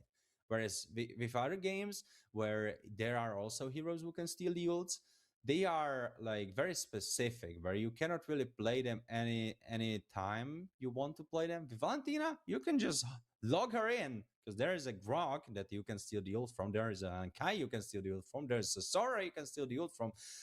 So that's what I really like about mlbb. I'm having a lot of fun with that. But of course, I feel sorry for the Akai. He just wanted to stun them and he got stunned himself. But all right, those are your thoughts on the matter. I'm really surprised Alice kind of hopped in the meta. Not really. He just like put one finger there, like his thumb on the right foot, and then he was gone. Like he stepped into a lava pool and he just ran away, gone, never to be seen again. Not even in my ranked games, by the way. And I know he's been nerfed a little bit, but is he really this unplayable? Because I remember people talking about Alus and they were like, all right, Alus, he's going to be the good stuff. He's going to be part of the meta, but he's nowhere. He's gone. We're like, where is Aulus? Where is he? We're like this, searching for him. Yeah, I completely agree. I mean, he just popped up for a bit and then he was like gone. He got a completely remake of the skills, so that revamp was quite nice. He was having that immunity. Okay, people were trying some strategies with him, but after like let's say it was like a week, maybe if I am generous, a week and a half when that guy popped on the screens and then he just disappeared. I don't know if because uh, the new buffs and nerfs that the heroes received recently that the people just forgot this guy or just that he is just not usable at a higher level, because yeah, okay, he's having the immunity, he's having some damage, but it's not quite usable as you see a Suyu and Harley, now Akai, Baxia, Fredrin, also this guy, man, Fredrin, just somehow this guy is sneaking all over the time in the meta. He's not getting a buff, he's not getting a nerf, but he's staying by the door like this, like, let me play. No, well, you have something to say, man. You, No, you're I'm waiting. trying. I'm trying to cast a spell. I'm trying to borrow the staff of Raphael, and I'm trying to cast a spell so the match begins. So Oh wait, here. I tried to get her spell, to get her staff. It's really tricky. I have really big struggle getting that staff off of her. Cannot really get it. But I think okay now. So let the match begin. Wait for it. Maybe I need both hands. No. All right. Let's try it again. Let's try it again. We need to do it. All right. Let the match begin. Okay, imagine if you would have actually timed Man, it yeah, perfectly that would with the have been production. that would have been super good. But yeah, let's hope we just kind of move to. Folks, when the match coming up, remember we sped it up. Okay, it's our good grace. We of course got you. We of course got Amen. you. We all understand, man. We all understand. It's just the grand final, bro. The grand finale. It's a BO5.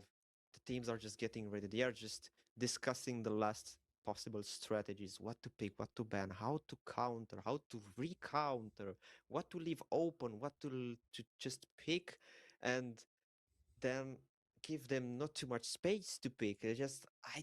You know what? I'm just thinking we have not an easy job by casting, but I'm thinking what's in the head of coaches. They're just with the books like this, and they're like, okay, they're picking a I can Kai. tell you exactly They're what's in the heads of the coaches because I'm a coach myself oh right yeah, now for the ENC, and I can tell you exactly what is there.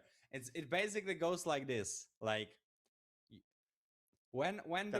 when the match starts, you are just in your head locked in, and you just look at the game, and you are repeating to yourself. Okay, sorry, no, it's like that. Before the match starts, you lock in the heroes, and you are like, okay, George, we have a Kai. Okay, so you stun them, you pin them to the wall. That's it. All right, you got that. Okay, George, and George is like, yeah. All right, perfect. Then you are like, all right, Sora XP. Okay, we have Sora XP. He's just gonna pull them.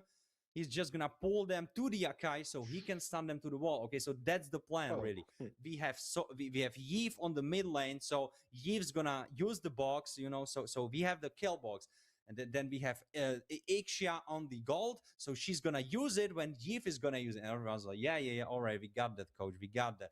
And then we have Rome, and the Rome, he has Minotaur, and he's gonna jump in, and he's gonna do his bonk, and he's gonna do it exactly as the moment when Akai does it with Sora, right? And everyone's like, all right, yeah, coach, we got that. Okay, then the game starts. You watch it. First team fight, level 4, everyone. Akai spins their marksman out of everyone's range.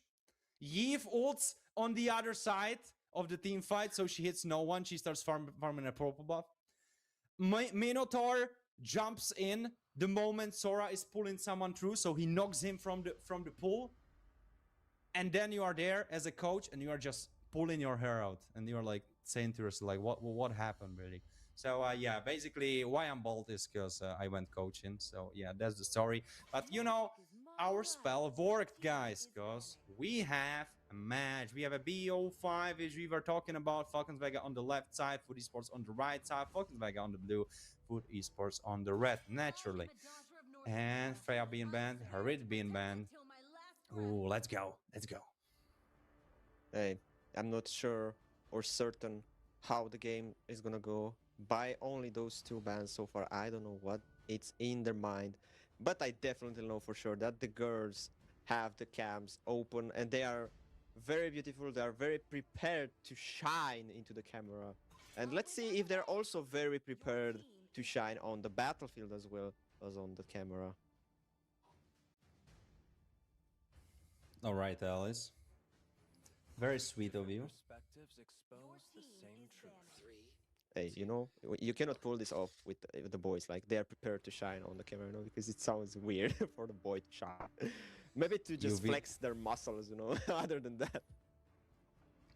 Oh yeah, people kept telling me if I like guys, when I kept saying that Void he was playing for fake time, right? And Yep. the roamer for fake time, he kept flexing his muscles. He was looking super ripped, and I kept saying, like, he has such a big biceps, and people kept asking, Warren, are you like, do you like girls? Do you like guys?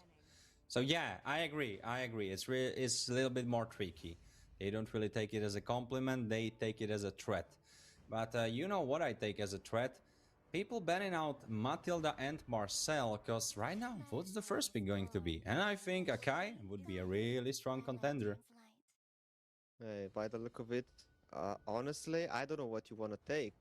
Baxia to just give Akai and maybe Valentina, or just take Akai and give Baxia and Valentina. At this point, Valentina is too dangerous, my guy. Yeah, You I have mean, to yeah, take okay. Akai. Yeah. Okay, let me explain. You have to take Akai because even though they can take Valentina, if you took Baxia, they would have Valentina and Akai, and And that's not Akai, really yeah. something you want to have because the Akai ultimate is too valuable. Mm-hmm. And also, if they go Valentina, I think you can just go Yves because even though she can steal the ult, I feel like probably Yves is one. Okay, Juxin as well, but probably other than Juxin, Yves is the one hero which, when you steal the ult from, is not necessarily so drastic. Okay. Oh, smart, really smart. They are not picking up Valentina, but they are picking up Eve themselves. They were first on the move. I like it. I quite like Diggy. Nah, that they messing with our heads, right, Alice? I mean, bro, okay. Look. I know that I said at the beginning of the stream, in the very first match, that supports got a little bit of attention in this patch alongside the tanky junglers, but taking maybe okay, maybe at the first glance might look a bit forced, but it wouldn't be that bad, you know. I mean, it can actually be good with Akai, but no, they just gonna go with the Lapu, and now maybe they can force a mid lane. Actually, that Valentina wouldn't be bad. Oh, never mind, never mind. That's gonna be a Hylas. Hmm. Do you Beauty know what? sports. Alice, do you know what to say when you see that you will be losing soon? What? Hi, loss. What? Bro, as as bad as it may seem, is actually make a lot of sense and is actually good. So I would give it a point for this one. I've been waiting for too long. Well, let's get back to the action.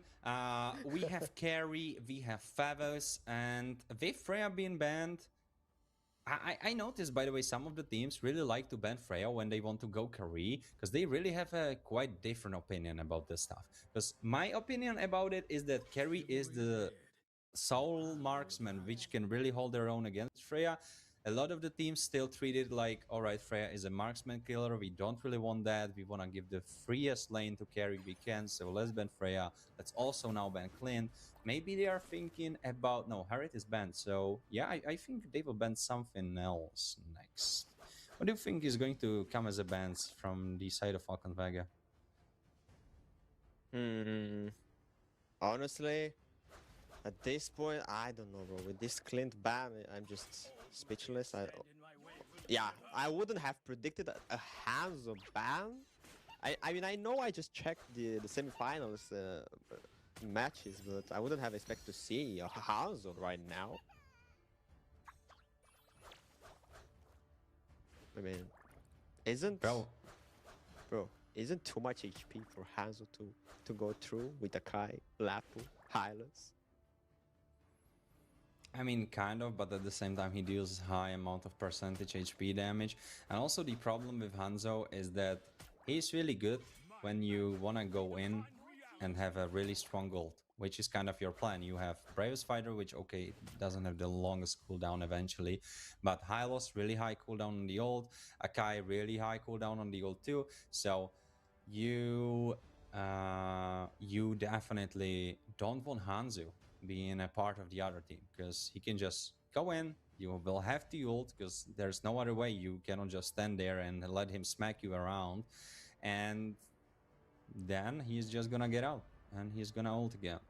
He's probably going to be available with his ult sooner than you will be. Fair enough, fair enough. But still, okay. Gordon Belleric, okay, this seems like decent enough bans. Not decent, but good, very on point. Okay. Wait. didn't you mention at some point that Cho Romer played on AXP? Or am I just talking from memories? Wait, And Cho what? Cho XP? yeah. No, I Hmm. yeah, I said that if Ayushi is Rome main, because we saw her play with Belric, she Yeah, could go yeah. Cho XP. That's what I said, but I don't think they have Favos Rome. Alice, check your glasses, mate. I don't think they are playing Favos anymore. I know, bro, but you were calling that show earlier, so now we just popped in our screens for Foot Esports. And okay, Falcons Vega, they were showing us that Diggy quite a lot. I'm sure they're not gonna pick it. And to be honest, I was quite having Hanabi in my mind, not for anyone to pick, but I would have been like, imagine just having Hanabi. And at some point, I was also thinking, imagine that either Falcons or Footy Sports are gonna play just that fantasies that both of the teams have with godly junglers with the Fanny. But I wouldn't have expected to actually see Hanabi picked and Fanny a pre-show.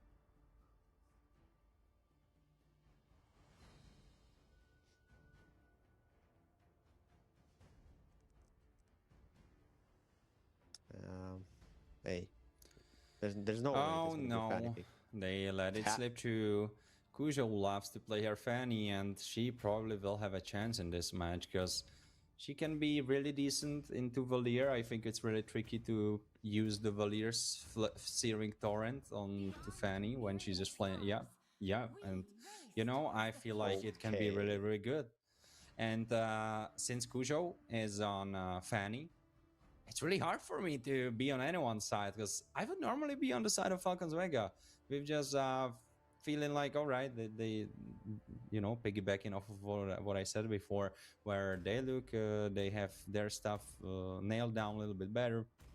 They look like their drafts are a little bit stronger. But with this, with Cujo on her fanny, well, this is quite a pickle, isn't it? Yeah, and then it's gonna be interesting. All I have to say is gonna be for the first game. It's gonna be very interesting, man. Damn, that legend skin on Fanny, sick.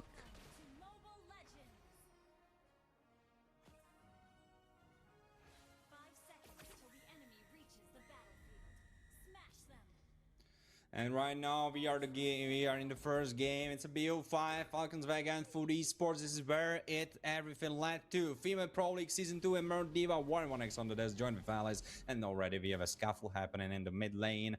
KDA Roamer might be worsening up her KDA if she's gonna get punished like that. Of course, Hyla's quite a beefcake, a lot of HP. Ooh, Cyrex, half HP of her own, 1/3 actually remaining. But okay, it's on the left side and no Valentina on the right. So I feel like it's a big battle between Nana and Kujo. Hey, I mean, there's a lot happening in the first minute. That's one way. Oh my god, Kujo, she is playing with their minds. She's like, all right, I'm there. Oh, psych, I'm not really there.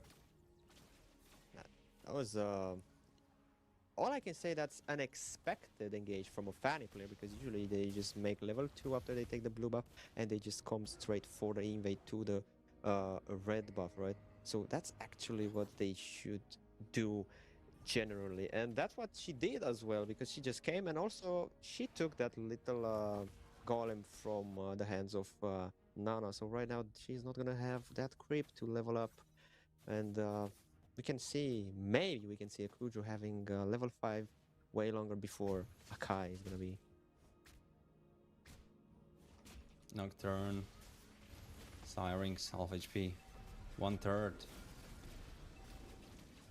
Kujo, yeah, she's really enjoying her time in this game. By the way, is Syrinx playing in outside? It's so dark there. It's she has the power of darkness alongside the power of flames. But look at the zone well, yeah. from the minions. Oh, cheeky 1v1 on the bottom side of things. Names using up her Aegis, Pingu, and holding her own with the flicker. Nana looking for something. There's the stun from Hylos. Syrinx is super duper low. And that's what I've been mentioning. Valier is good. But he struggles with this. He struggles with this when there is someone who can really trade with him like that, like Eve can. It's kind of the similar problem as with Xavier, where Xavier is really good when he can keep his range, but when someone enters into their own range, then it's tricky. It's really tricky, and there's the kick. Oh, the Kiki is not really there because Nora doesn't have the levels. There is a stun on the mid lane on the other side. Nora getting pushed away by the heavy spin, and again, no, Names getting killed by Cujo. It's a first, but can Cujo really run here? She doesn't even need to because they were able to trade one kill of her own, of their own, and she's going back, and this Favos doesn't have. He didn't hear no bell. He didn't have enough as he tried to take upon 3 members of the other team when he is like 150 HP of his own health bar. Hey, that was a crazy engage from Footy Sports, and the fact that Fanny was level 5, now level 6. Ooh, look at this. Great stun, but she is gone. That was close. That was actually close. I love the idea of Pujo trying to take Names down again for making even more of an advantage for Pingu in that bot lane. If you need to flicker, there's the kick, finally, but it's not under the tower, so Nana is fine. This is so unlucky because if Nora was able to actually deliver her under the tower range, could have been a whole lot different. I agree, that would have been a crazy kick if it would have reached tower range, but not that dangerous for Nana. Let's not forget it's an Akai, and also the heavy spin would have been there if I'm not wrong. And right now, the thing is that, okay, Syrinx, it's behind with the farm, and not just the mid lane, but look at the junglers. Kujo is level 7 and probably nearly level 8 soon, and earlier, if I had a good glimpse on the map, okay, he's not gonna be nearly 8. Okay, I'm just not good with numbers so far. But I saw earlier stealing more and more from Nana's jungle. So even though they took the turtle and Fanny got a kill on the bot lane, she still took also from the jungle of Akai. So that's very good because it's denying the farm while she is getting for herself and also giving advantage to her team. So right now they have close to 1k, 1.5k gold in only 5 minutes of the game. Oh yeah, they are. By the way, Vorax for Lapu Lapu, so that crucial item has been picked up by him. In the meantime, I'm not sure if Favos hit his own item yet. I think he should have. He should be... Yeah, that's the question, like, what's Favos going? Because... Let's wait for the items to show up. I would expect him to go dominant size, because a lot of healing on the other side that he can cut with that item. And our turtle fight could be coming up really soon. Half HP on that turtle, they are looking for it. But Kujo is nowhere to be seen. She doesn't give any single look to this turtle. She doesn't care. She is just there to dominate and mess around with Names, because she knows that Names is a really strong player on the other side. And if she messes her up, well, then the late game is theirs. I have to mention, even though they didn't got any kill in these fights, the gold, it's more even than it was before right now. And there's a catch on Nora. I don't think... Oh, she's out. She's literally out. And that's the problem. If you play Akai into no mobile heroes, heavy spin, you catch them, you kill them. If you play into mobile heroes, this happens. Hey, I don't know if it's just the mobility that Cho has, fast hands from Nora, or just the luck it's on her side. And right now, let's see which luck is the stronger one. Name super low, and I don't even think that it was luck. There was more so a stat check. Pingu jumping over the wall because she know that Kujo will finish the tower, so she has an escape route. Hey, that was insane because now they are having an assist on to carry as well as on a kill. They have a tower, of course. Carrie doesn't have the flicker because she was catch in a bad position, so she needed to flicker. Even though I don't think they could have had the burst damage to take her down, but better be safe than sorry, of course. They have 3 kills to 0. Lost 2 turtles for esports into the favor of Falcon Vega. So Falcon Vega, even though they don't have the kills on the table, they are having the farm. Like 500 gold is not even too much to put yourself even a problem with. And I think the most important thing that they have right now lost, it's a tower. Other than that, it's not too much now. The third turtle is gonna come in less than 15 seconds. We're gonna see if Footy Sports are gonna finally take their first turtle of this match and the last one that's gonna appear on the map, or it's gonna be Falcons Vegas sieging all 3 of them. Do they really Maybe need more. to? Because they have a strong mid lane that was able to hold their own. And that's the thing. Fifth heroes like Fanny, which are basically unstoppable in the late game, you just need to give them the time from the earlier game. And Yeef and Cho, that's definitely the comp that can hold their own. They can just keep the mid lane alive, keep the mid lane prio, and without mid lane prio, you cannot really invade. You can invade on one side, but then the other mid lane is gonna rotate, they are gonna catch you off guard, and that's problematic. So basically, you cannot really. And because of that, Kujo can do whatever she wants, and it's just thanks to her mid laner and a roamer. So big props to them.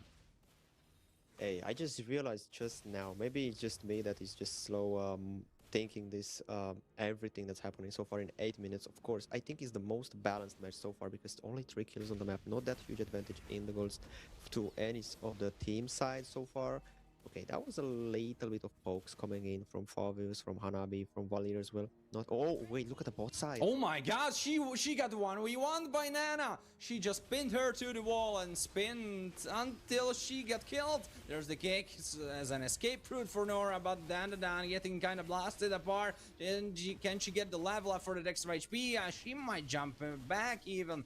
No, she's not. She's deciding against it. Body block is there. Yee with the shield and she's still alive. How did she live through that? Nora, run, Nora. Okay, Nora survives too, so it's just 2 kills being handed over to Falcons Vega. But to give them one moment to do something like that, they are gonna do it.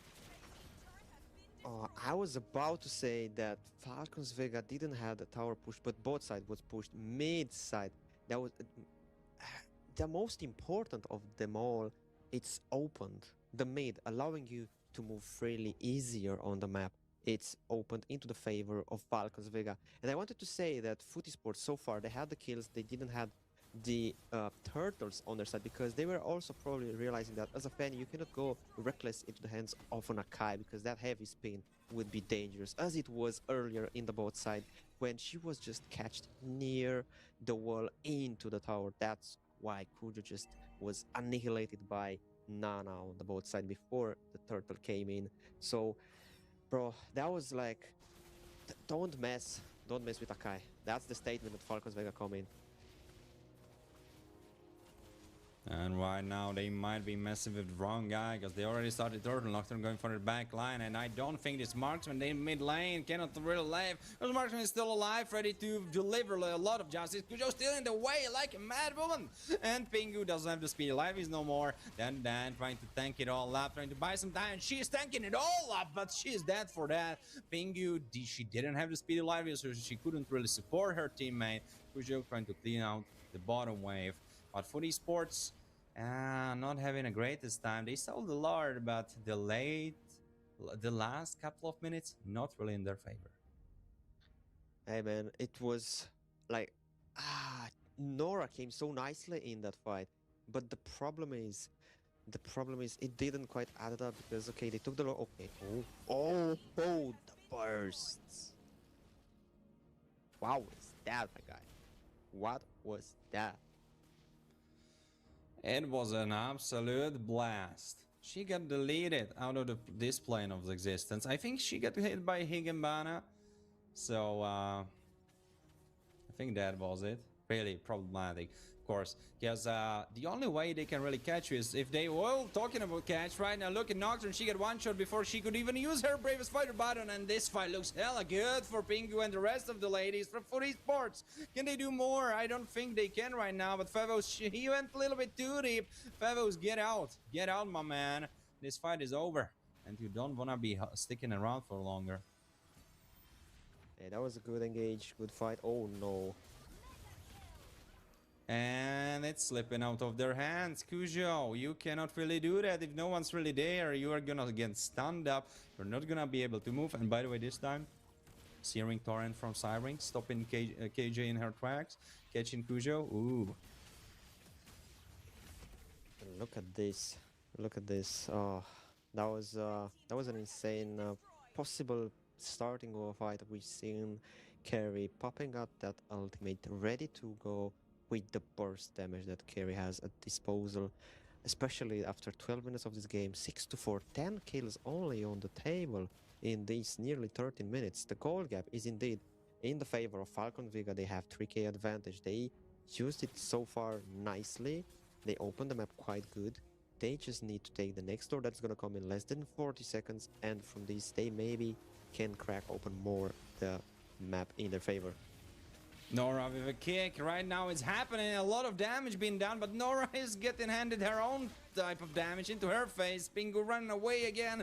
She cannot really deal the damage. She always is on the run because the front line cannot really hold strong. And now he's doing so much damage. There's the heavy spin. Favos, you need to try something, but there is nothing you can really do. All right, Kujo is there, ready to execute. She got that off, but Nora dying for that. Nora being killed together with Favos too. Ooh, Falcons Vega. They are showing their hand. It's not looking pretty for Foot. Yeah, indeed, there's not looking that good for Foot Esports because right now it's gonna have a Lord on the map. It's gonna be -2 for their sides, and okay, it looked like Kujo is not even trying to contest. Of course, it's an Akai. Of course, you're -1 compared with the enemies, and you just try to do something. That's something. It's called push, split push. Be annoying. Try to get something from this Lord that you're gonna lose, and that tower is definitely what she was searching for. Now Kujo can go back while okay, full team of Falcons Vega, they just coming here to just welcome Kujo into their hands, but she was not staying for that long for the hosts of the party to come home, right? Now Lord coming on the both side, they are trying to synchronize somehow Falcons Vega the waves, but okay, Kujo again insisting on the top lane. There's a glorious buff wave, and it's again 4v5, so not the bestest time of times to be having a team fight. Blade armor complete for Nana. In the meantime, Kujo trying to split apart the map, but she should be thinking about the recall if they don't really want to lose a base. Alright, she forced away Lapu Lapu, so that's decent. Siren's kind of low, and it looks like the team can hold them their own, but no, the wall stun again. Nor actually getting out of it. How did she even do that? Did someone push a K away? What happened? How did they get rid of Nana? She was looking like she's not gonna stop with the stun until Nora is dead. What happened, Alice? I don't know how to describe this with my own words and what I did so with my own two eyes, but other than that, it was a pure show that we just had the occasion of watching because, hey man, I was thinking that, okay, Nana is gonna be dead for sure. Maybe it's gonna be as well carry from Foot Esports side, but no, looks like nobody is dying. They just gonna be a defense successfully dealt with by Foot Esports. Falcons Vega also didn't lost any member, just some spells, not that important, just a healing for the Hylos, ready for the Akai. Oh, Conseil coming in. Oh, there's a constant Oh. play with the kick, but you don't hit the right target. I'm not sure if Nocturne was the one to go for. Siren getting destroyed. She's gone, but the Marksman is gone as well. No, not really. Pingu's still alive. There's the backline flying from Favos. RWM, can you get rid of names? Can you kill her? I don't think so, because she just got a double kill. Kujo, can you finish the job? I'm not sure if you're up to the task. You are really not. Triple kill for names, as she's taking names off of her list, and she's killing everyone which she comes into contact with. Names, you were trying to cancel her, you were trying to crush her, you were trying to beat her down, but look at Names, she is just destroying everyone which she can get in her range, and right now she's trying to finish this game off and start it off with a 1-0. Pingu's still alive, but she's gone. RWM isn't available. I don't think she has any chance to stop this onslaught because Names, she finishes the base. Crystal as Kai spins around, and Falcons Vega take the first game home. 1-0 for Falcons Vega against Foot Esports is the Female Pro League Season 2 BO5 of the Grand Finals. Hey, this was the first hell of a game, man. They started so passive. Only three kills for the sides of Foot Esports for the first like 5-6 minutes, and then it just turned around in a manner that I would have expected. I mean, yeah, of course they lost 3 turtles into the favor of Falcon Vega, but they had 3 kills. And then after that, it just everything turned around. Like Falcons Vega were like, we don't care for three little kills. We got 3 good objectives for our team. Overall, the farm was for everyone from the team. So maybe that was the thing that helped them to make the wins in fights that they were just following up after that. And all in all, in the first 10 minutes, also like barely 7 to 8 kills. 12 minutes, they were like 10 kills. So basically, it was nearly like a kill per minute or something like that happening. And that was very intense. Ooh, that was definitely a good game for the first match of this BO5 series, man. I agree. I think we couldn't have really wished for a better game. Cujo being on Fanny, so really big highlight. Unfortunately for her, it didn't really work out as well as she imagined. I have to say the early game was really beautiful for her and play and how the way she played and how she really focused on names and was able to obtain some kills. But the problem came later because then they had nothing against Akai, and that's the biggest problem. That's why Akai is so strong right now. There is nothing that can really stop him, and he also does a lot of damage on top of it. So this is really problematic. The panda spins around, pins you to a wall, and you cannot really do a thing. Okay. At this point, I'm just thinking what the girls are gonna come in with because okay, Freya again taken out, and right now we are just able to watch these wonderful ladies on the webcams. They're just they're at some point they're poker face. They're a little bit smiling. There is not even looking like Falcons Vega won. They look at them. They're so maybe sad, but still. Oh, it looks like Kujo is just chatting, maybe scrolling through TikTok, not even having the game prepared. Okay, it's just gonna be again. No, Alice. Freya Of and not course, she's allowed. scrolling through the comps they can go for. She's scrolling through her Yeah, key yeah, list yeah. so she can prepare. What do you mean? TikTok? This is grand finals of Emerald Diva Season 2. Of course, she is logged in. Alice, this is exactly why you don't play on those stages, because you would be scrolling TikTok. You just said it yourself. Oops. You just shot yourself in the leg. You will never get there. Hey, let's not get that far away, man. You never know. Okay, you never know. No, I'm just But pulling still. your leg, of course.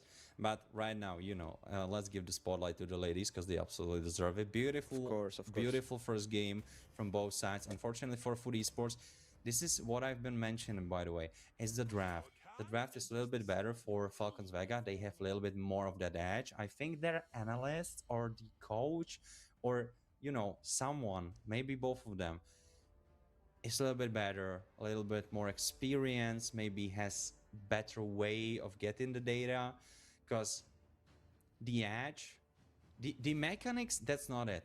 Mechanics are on both sides. I would even go as far to say that Cujo might be mechanically more skilled than the jungler for Falcons Vega, right? I would even dare to go as far to say that. But the thing is that the mechanics are not the only thing. And especially in leagues like those, especially in those upper echelons of the gameplay, you need the good draft. If you don't have it and your opponent has an edge over you, you will pay for it. And that's exactly what happened. I've been saying, I'm fearful they don't really have the tools to deal with Cujo, but they had. Heavy spin, gets her off the cables.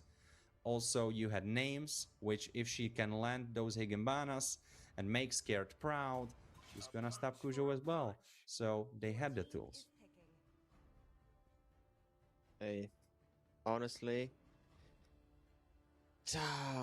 I would have expected that Fanny to hit in more. I mean, it was starting so nicely, those cables, everything. But at some point, that Akai was the problem. So maybe now, Falcons Vega, that they cut Akai out, maybe they have some Fanny plan that they are having the last pick in their hands. So if you're not gonna see like a Baksha or I know that Suyu got nerfed a bit, but maybe the Suyu picked, right? Or even Harley. You know, I think that Fanny last pick might actually work. But You would have liked maybe. something else instead of Fanny last pick? But I feel like... Yeah, I guess so. Because she couldn't have really done much. But is there really any other hero who can like do more against Akai? I feel like Akai is such an obnoxious hero.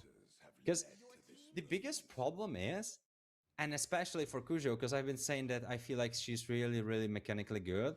And Okay. okay, I don't mean it in a way where Nana is really far behind, not that. But I just feel like Cujo has mechanical edge over her. But the problem is, if you are stunned for 3 seconds, it doesn't matter what your mechanics are. You are just gonna die. That's true. That's true. Okay. Okay.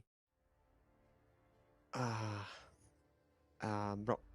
Okay, so they have the Baxter, they have the Fulvius versus Ivy versus Hylas. I don't know, bro, but looks like Falcons Vega are preparing the same draft for themselves, like that Fanny last pick, and maybe they were like having a statement in mind, like yeah. Okay. Besides the show, besides the show, ah, bro. I don't know what to say, man. This is looking interesting. This is looking interesting, and I told you honestly, I want to see a full BO5. So right now, maybe Falcons Vega win again, and then Footy Sports just go full two wins like that, just out of nowhere. Or right now go 1-1, Footy Sports win this one. Then after this, it's gonna be a 2-1 for either of them, and then 2-2 even score. And then the fifth game is gonna be the most intense one, or just. I don't know. I don't want to be like a jinx it, but I don't want to see a full 3-0 series or only a 3-1. You don't want to be a James Bond? What did you say? Jinx it, man. I don't want to jinx it. Oh, sorry. With My your g- accent, it my- sounded like my you don't want to be a guy, James James Bond. I Bond. was like, what? Are you like 007? Yeah, I agree. I don't want to be 007 in my games either. I really like to make kills happen. And when I get stolen the kills, I agree. But all right, yeah, let's not jinx it, Alice. Agreed, agreed. Though what we see for food is a super tanky comp, so they should definitely ban carry. If they don't ban carry, it's really big blunder. Hey, man, that carry needs to be taken out and not sinnable here. But other than carry, okay, Hanabi is also out. I can't believe that I'm just standing here alongside Warren. We are seeing Hanabi into the names of into the hands of names, into the names of hands. That was what I was about to say, into the names of hands. Oh yeah, as The we are car. watching Falcons Esports against Food Vega, I agree. Yeah, Yeah, it's like really a that. tough battle between them. And now it's a Hanabi ban. That's how tough it feels to watch Hanabi being banned. If Scared would have been here, would have been, no, my dear Hanabi getting banned after she got a little glimpse of a highlight in that first match. I think he would have cried on camera. I think. Yeah. Yeah, man. Looks like Harry is still open, still available to be picked by Falcons Vega Are they to gonna just go still for lead it? them. Oh, the Oh. Balmond. That's even better, honestly. Because he is good against Baksha, he's good against Favos. I like it.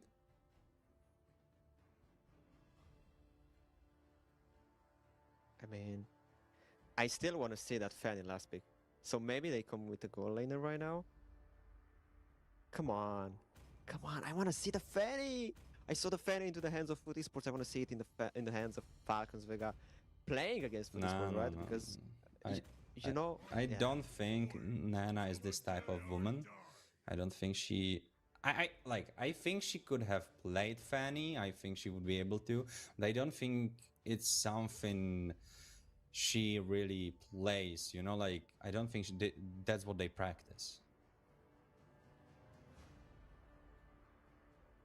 Of course. Now with this current meta, Fanny is not quite shining. I mean, yeah, it's good. Yes, it's there, but it's not having that OP feeling right now, like Darkseid has, like Akai has, and it showed us so many times, and Balmond as well starting to rise from the depths of the abyss that he was just being forgotten there. And right now we're gonna have the Moskov. You know what? We were talking about this Moskov earlier. Is it gonna be a critical Moskov? Is it gonna be an attack speed Moskov? I'm just curious how they're gonna build it, right? Me too. Because with the buffs, with the recent buffs to Berserker's Fury, a lot of marksmen are switching from their on hits to their crit builds. And since Moscow is definitely one of the marksmen which can also utilize a crit build, of course, he didn't really utilize it lately, like last year and a half or maybe even more. He wasn't really playing that in competitive scene. But right now, probably it's the best time to switch back. Of course, I didn't really try it myself, but you know, I feel like if someone's gonna do it, it's either going to be Pelmetronio, the Moscow lover, or it's going to be Pingu right now. Hey, still, we're gonna have. Honestly, I thought it's gonna be another Layla, but cleaned. It's definitely. At some point, people would say that Moskov is a counter of a cleaned. Honestly, Wait, I'm not quite seeing it, he's man. a counter to a Clint? Who did? Where did you hear that? Really? Like, I don't wanna say something wrong, but in my eyes, Clint feels like a really good matchup against Moscow because you have high Yeah, range. He cannot really reach you, and when you get Malefic Gun, he cannot reach you times two. So I don't really see the idea.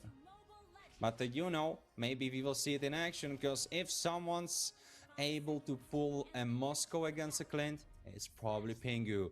Bring the cheer, bring the hype, bring the screams to Food Esports against Falcons Vega. This is the Female Pro League Season 2, Warren 1x and Alice on the desk. This is the BO5 Grand Finals of the Season 2 Emerald Diva. 1 point for Falcons, 0 for Food Esports. Alice, take it away. it's just gonna be a long night if the games are gonna go as the first one, because okay, it finished in a manner, but still it was a good fight from both sides, even though Falcon Vega got the upper hand in the end. And honestly, hey, it feels like we're gonna have a show to watch again in this second game. Oh, absolutely. I agree. Nora trying to fish for something. There is Hylas fearlessly charging inwards. No. Did she get it? No, it was Cujo. She has quick hands. She's like a Western cowboy. She was able to get that. And right now she will be having that little bit of an extra edge on Nana. By the way, so far the laning phase going swimmingly. And we can see that Clint is having much better time than Moscow. So exactly as we both said. Indeed, indeed.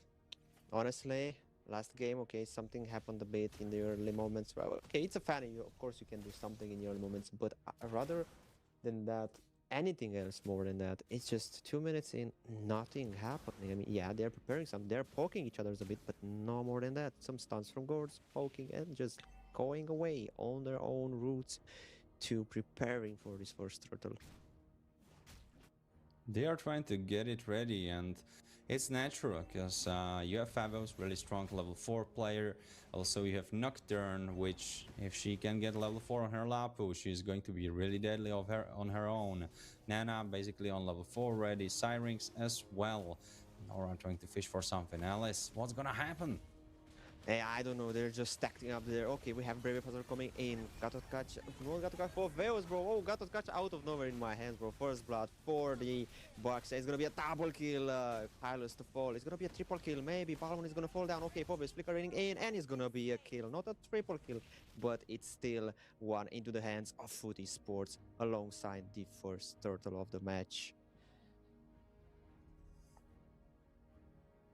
It is 3 kills for Food Esports. What a way to start this.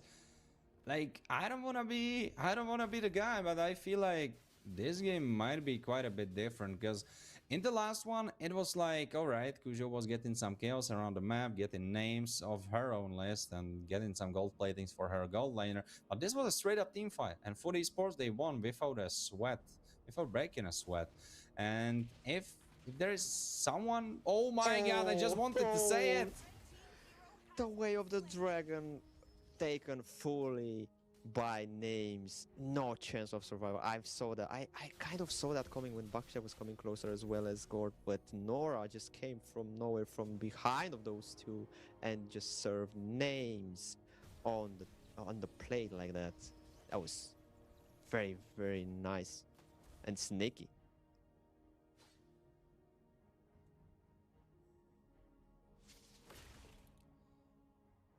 Favos trading blows with Nocturne. Of course, he's going to have a little bit of an edge. 2 levels on Nocturne, so that's gonna come in handy. Hylos trading blows with Nora.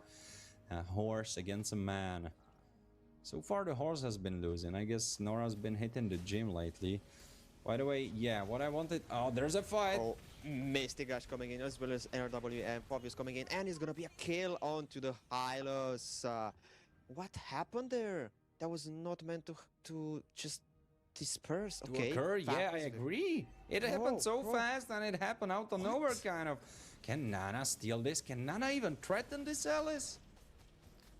She has the ultimate. A little counter is gonna be there in touch. He's gonna be there. It's gonna connect. Not enough because Kujo is gonna have the last hit as well as the last hit onto Nana from the Gord. Is gonna be 105. It has been participated in all the kills as well as Kujo.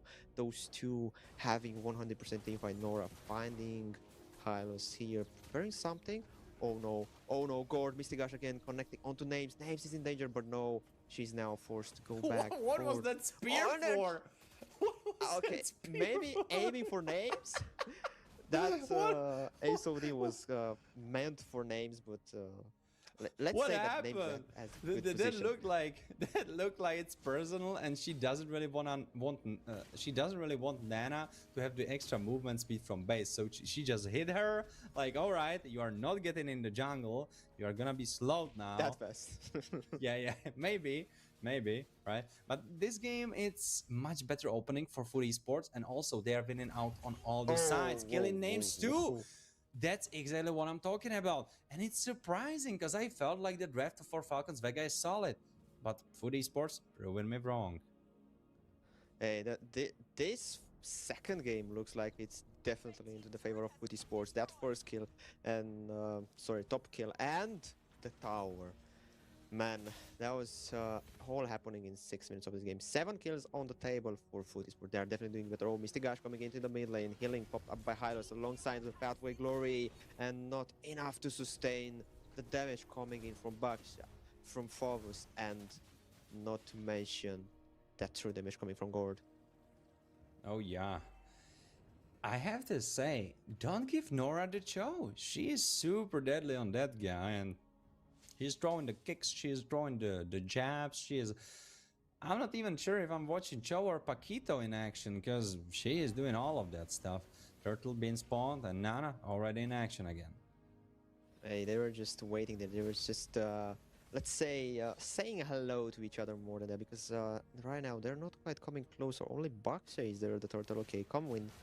Lethal, is it gonna be there? No, it's just gonna be a Pathway Glory from the Hylos alongside the turtle for Kujo. RWM popped up just for the retreat. Fabius coming in closer. Moscow as well with the stun is preparing something. Oh, it's gonna be a double connected into the stun. Hylos is gonna be the first one to follow here. No! He lives! And it's gonna be a SOD that's gonna send him back to the base. It's gonna be a double kill moreover for Moscow. And Pingu is back to safety, as well as Names killing Nora, that she was just staying there, accepting her fate in this fight. Another tower falling into the mid lane for Footy Sports. They're just taking everything they can from this moment of the game.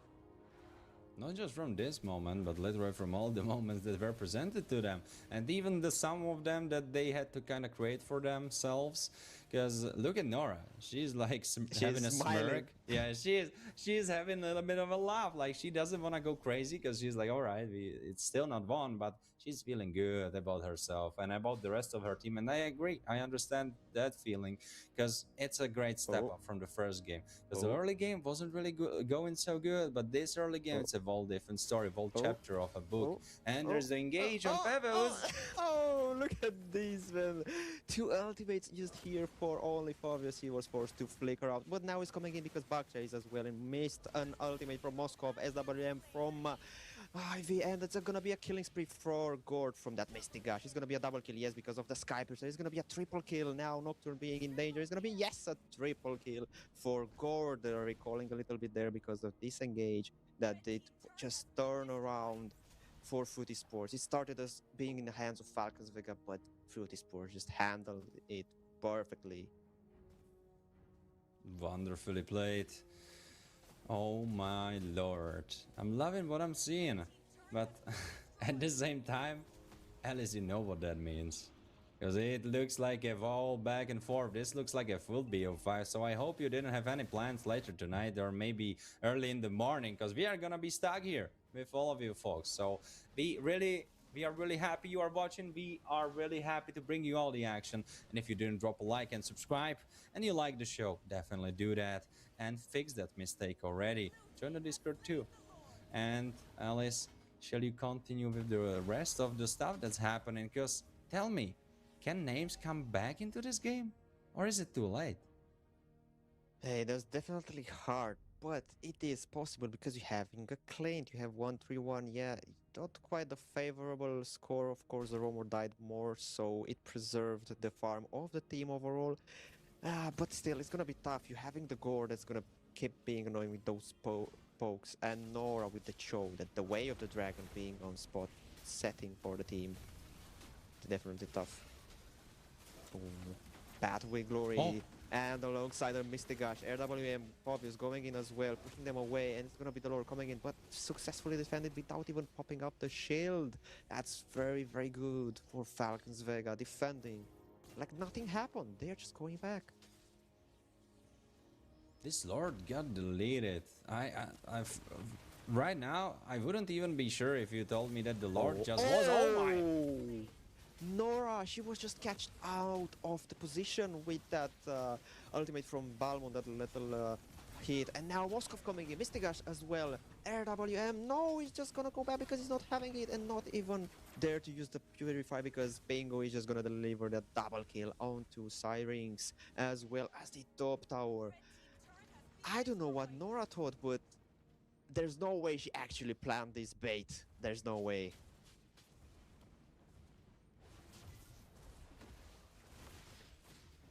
Oh, Pingu going with those damages. Okay, okay. They forced the tower open. That's good. They also forced some resources into that last fight, but it's like nothing happened. They all are good now.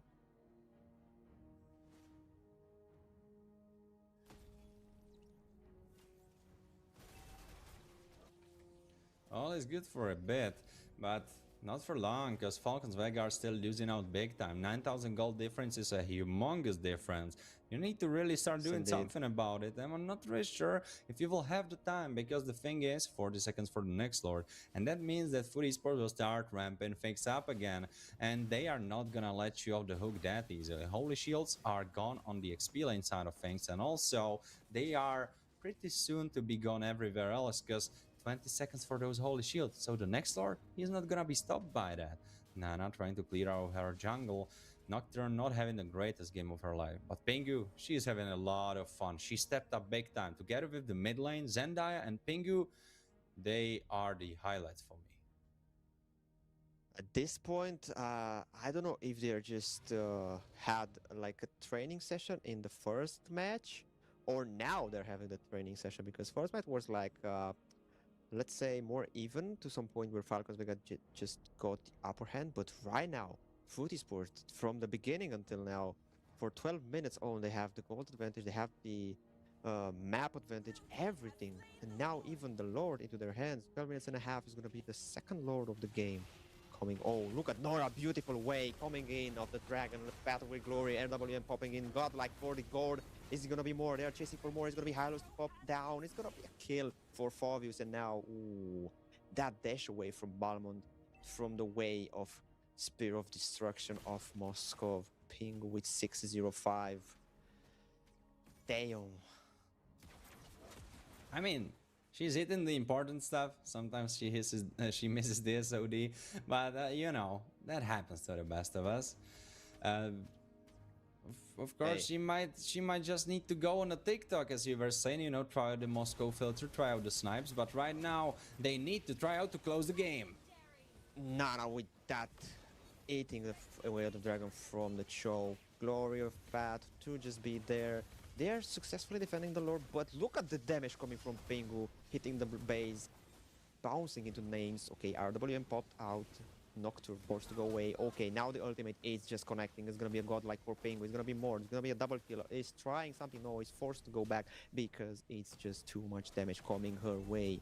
Now they actually have the opportunity to defend the base with no more pressure, or not enough pressure. It's a renewed pressure. Never mind, it's just coming back in. As you were mentioned, it's gonna be a double kill for Gord. Is it gonna be more? They are searching for it, or just to end it? It's gonna be a stun. Damage from Pingu is just too much to handle, and it's gonna be Balmond, and Ivy just can't not It's do it! anything. Not doing anything to defend because what can you do against Moskov, against Gord? He's just hitting the base. The other one is just slowing you down, poking you, keeping you away from coming closer to the minions, allowing to Footy Sports to just take this overwhelming win, 22-3, with an MVP into the hands of Gord. A well worth it MVP. Oh my, this is such a turnaround because the first game it looked like, all right, this might be it. It's just okay, they are gonna hit the match point, and Footy Sports will have no time to prepare for that. They will just get rolled over like like snow scooters moving through the snow, right? And they are just gonna be left in their dust, but that's not really what happened. Footy Sports picked themselves up from the dust and they stepped up big time. Miyako on the gold lane, Unohana on the mid lane. Those are the two highlights for me because they were playing a different type of game. Last game was all right, nothing too crazy, not really, or rather the first game, nothing really where I could say, all right, this was really bad because Unohana, by the way, big staple of her team. Because if you remember, I've been saying that Kujo has such a good time of her own because on the mid lane she has the pressure, she has the mid lane prio, and exactly the same thing happened from Unohana this game as well because she was doing that, but this time they had a better comp. So it translated much better into the rest of the team, much better into the rest of the map, and that's how they got this win. And the question is right now, which of those two teams is going to get first match point? Is it going to be Falcons Vega or is it going to be Foot Esports? From what we saw so far, Alice, what are your thoughts on the matter? Hey man, my thoughts are like this. Not more anything clear. If before starting it was all dark and waiting to see who's gonna have the upper hand, what's gonna happen. Right now, in this exact moment, I don't know because first game went like a flash into the hands of Falcons Vega, with a little bit of resistance from Footy Sports. The second game was completely the opposite, no question asked, into the hands of Footy Sports as fast as was for the Falcons Vega last one. So yeah, we just don't know what to expect anymore. Just that is it gonna be an intense game? And honestly, earlier I had a glimpse of Nocturne mom just coming into the screen, just saying hello to the girls. To maybe us caster that we are just here enjoying the show, enjoying the gameplay that these girls have us to offer into this very first BO5 of this season. And the last because it's the grand final. I mean, yeah, Alice, it's the first BO5 of this season. It's also the last BO5 of this season. So the way you phrased it, it was like, all right, we are going to get more. Folks, this is it. This is the grand finals. So don't let Alice mix you up in the things. This is it. This is the highlight. And I think everyone that's been watching knows that for a fact. Because even Alice knows that. Because I know it too. Because those games are really something. And it's so beautiful to be seeing those teams going back and forth. And from the way the first and second game have been played, I have a strong feeling that this third game will be more even. I think the teams will have it a little bit more nailed down. They will not get really caught as much by the other teams' great plays. I think they will be a little bit more ready for it, and they will have attained some experience fighting against each other. Experience indeed it will be, but at this point, honestly, it only took one game for that Akai on the map to just make the team ban it away. This little panda that you said you're kind of looking like. Yeah, but I cannot It's really just spin. constantly banned. I cannot really spin as good as him. I Hey, need to after work. bro, after you swing that sword you were telling me about, you maybe will be able to do that. Oh yeah, all right, all right. Yeah, I can record you a video of me spinning the sword around, and you can tell me who did it better, me or Akai. Hey, until then, bro, until then, we're gonna have to wait for your spinning session and That's focus some on the content. game. That's some content. But I feel like this content might be even better. 1-1 Falcons esports against Foot Vega. What a match. Who's gonna have the sixth match, let's say like that, since we're just missing out on everything. Different Hey, perspectives looks like it's expose gonna the be a same Marcel truth. locked in. Okay, this guy just passed away for the last two games, but right now, no more. He's just locked in. He has his camera lenses prepared. Okay, we're having again the gore. He did a wonderful job. Zero deaths, 10 kills in the last game. MVP without a question for the team. Let's see if it's gonna be the same performance from Footy Sports with his Gord in the mid lane, or if Falcons Vega now they can just draft differently. God Ooh, damn, how big okay. is Favos compared to Gord?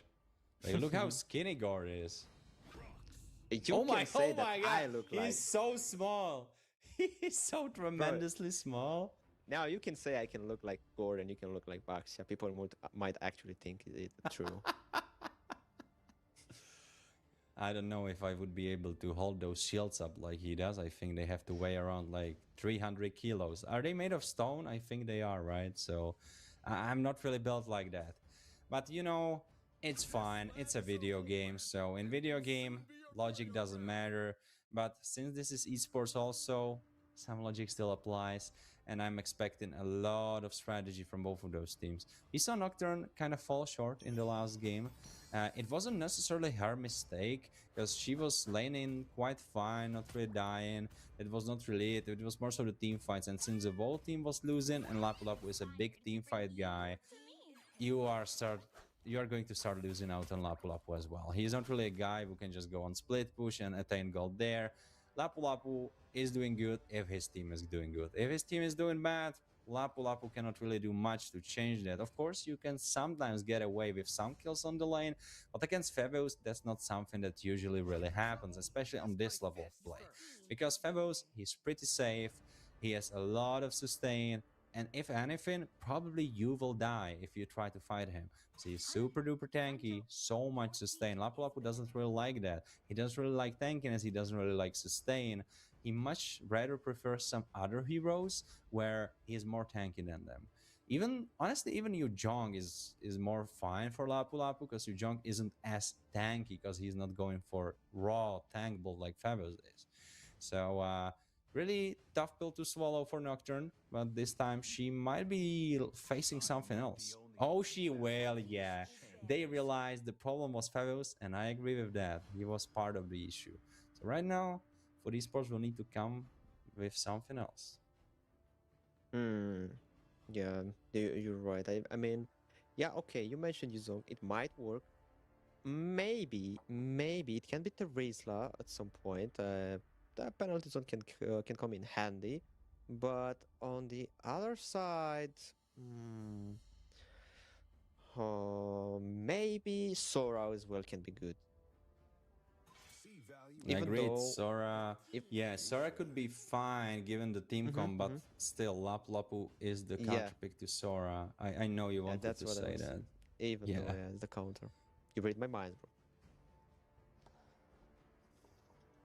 But still, Fredrin out, Hanabi out. What's gonna be the last ban for Falcons Vega? What they need to take out? Maybe another goal. Maybe they need to take out Moscow. They Harley. lost No, oh wait, no, they have the jungle. No. Moscow. I think Moscow is a good choice. Oh, Sissy. Interesting. CC? Wait, are they going tank jungle? Because then it would make sense. Because I know CC is good into Lapu, but at the same time, it's kind of tricky. It's not really like Lapu immediately loses. It's like a skill matchup. But I guess that's what they prefer. And you know, Nocturne can play really well. We know she can even carry. Yep. So putting her into a better spot, I mean, that might be the way to go. Oh, looks like it's gonna be our favorite Black Dragon coming into the lobby. But you know what I was thinking? They banned Akai, they banned Fredrin, so other tanky jungler that you can go, it can be either Guinevere, semi-tank of course, or maybe an extreme pick of Lancelot with that tanky build that Oh he's yeah, having. Lancelot is super well known for being super tanky. I agree, Alice. He's the biggest tank out there, right? Lancelot with Mhm. like 15k HP. I agree. Yeah, he's the biggest tank. But other than that, in the jungle, I don't know what else besides Guinevere and Lancelot can come very good here. Okay, names with the Moskov, yeah, that's actually good. They didn't took it out so they can. Oh, I forgot about Balmond, bro. I just keep forgetting that this guy is just coming into the lights more often lately. So yeah, Moskov, the very first, not the first, the very marksman that put problems to them, and then the Balmond, followed by that Rital might not be that bad with the sprint into Zukshin, into Marcel, even Moskov or Balmond. But okay, Ooh, Leslie, is big that range, it? late game. Really? Yeah, but I don't know. I don't know. But I guess so. Because she can shred Lapu Lapu, he doesn't really like true damage. She can also deal with Marcel even when he builds tanky because he doesn't really have such a big HP pool. And she can do a good job of dealing damage to Nana when she's rocking that Belmont. And she will be able to definitely 1v1 and also deal in the team fights with names. So maybe that's really it. Hey man, by the look of this Leslie pick and what else they showed before Leslie, like Melissa and Eritel, they probably were thinking of firstly winning the lane against Moskov, outranging him somehow, because that's the main problem. That's the main thing you want to do, to outrange the enemies, right? And then maybe they thought, okay, let's also take a marksman that's going to be very dangerous into the late game, because Moskov is going to be dangerous for them as well as the rest of the team. But we also need our weapon. And Leslie is one of the best weapons you want to have in a late game into your team side, because Wait, that was it a damage. crit Moscow? Was it a crit Moscow last game? I didn't even catch it. I think he was Mm, on hit, right? honestly, I didn't catch it as well. But you know God what? damn, we we are the best casters, of course, and we are happy that you are here with us. Falcons Vega against Foot Esports. Both of the teams are going to be able to get the chance to get the match point, but only one of them will really be able to get it now. The next game, it might be the other one. It might be 2-2, but this game, only one of them can earn it. Warren 1x is joined with Alice on the desk, and this is the BO5, the final series of the Female Pro League Season 2 Emerald Diva. We are so happy you are watching it here with us. Alice, take us away. Indeed, bro. We are also happy to be alongside you, casting for you guys. And I know we may be messing around too much, but you know what? Let me just somehow save our asses with that build. We were too captivated by the gameplay, as is happening right now as well. God damn, I'm captivated by Nora almost dying to that. And Hana needing to flicker out. This is not the start that I expected from them. Definitely not the star, because okay, nothing happened with the goal, but the fact that they used the flicker for the mid lane already, Zendaya not having the flicker is gonna be quite interesting to follow up when the turtle is gonna come up in the next 30 seconds. Nora being aggressive again. Oh, there might be a scaffold, but it's 3 against 2, and this is quite a good fight for Foot Esports. Nice knockout from Nora. She's quick with her hands, we talked about it, and she is good again on the Cho. This is the third game she's playing Cho. Correct me if I'm wrong, and she is doing a wonderful job. Yeah, those kicks that Cho coming in is just too much now. It's gonna. Oh, the junglers are finding each other right here, but they're just. Oh, never mind. That's gonna be Marcel coming in, saying hello, making a picture, and going back, like taking a selfie and moving on. Oh yeah, it's a paparazzi. But Yu Jong doesn't like to be photographed. He's ready to punch your teeth in. He's trying to execute and be the first to burst down. Nana got killed. First blood for the XP lane of Foot Esports as they try to roll onwards to get more kills. But Nora is really out. Nora is safe and sound again. Hey, that was a quick fight for this first 2 minutes and a half. The first turtle into the hands of Foot Esports, as well as the first kill, first blood of the match. and it only took like a little initiate from the black dragon form alongside the spell. So it was enough to just create space for Kujo to take the turtle and then put a kill on the table, and not just a simple kill, but the enemy jungle. That's the big thing that they got out. Not the mid lane, not a roamer, but the jungler. Oh, look at the top lane. They're just camping there. Oh, Leslie knew something. She read it like a book. She smelled Marcel in the bush. I guess he didn't shower. It's an interesting statement, but letting that aside, we're having Nora again in the mid lane, trying to set something. Oh, looks like Sirens were just staying in the place, and somehow, let's call it luck, or maybe just very, very good map positioning that avoided the God stuns damn! from Nora. God damn me, Echo! What caliber of a gun is that? Is that even legal? She did so much damage to Moscow.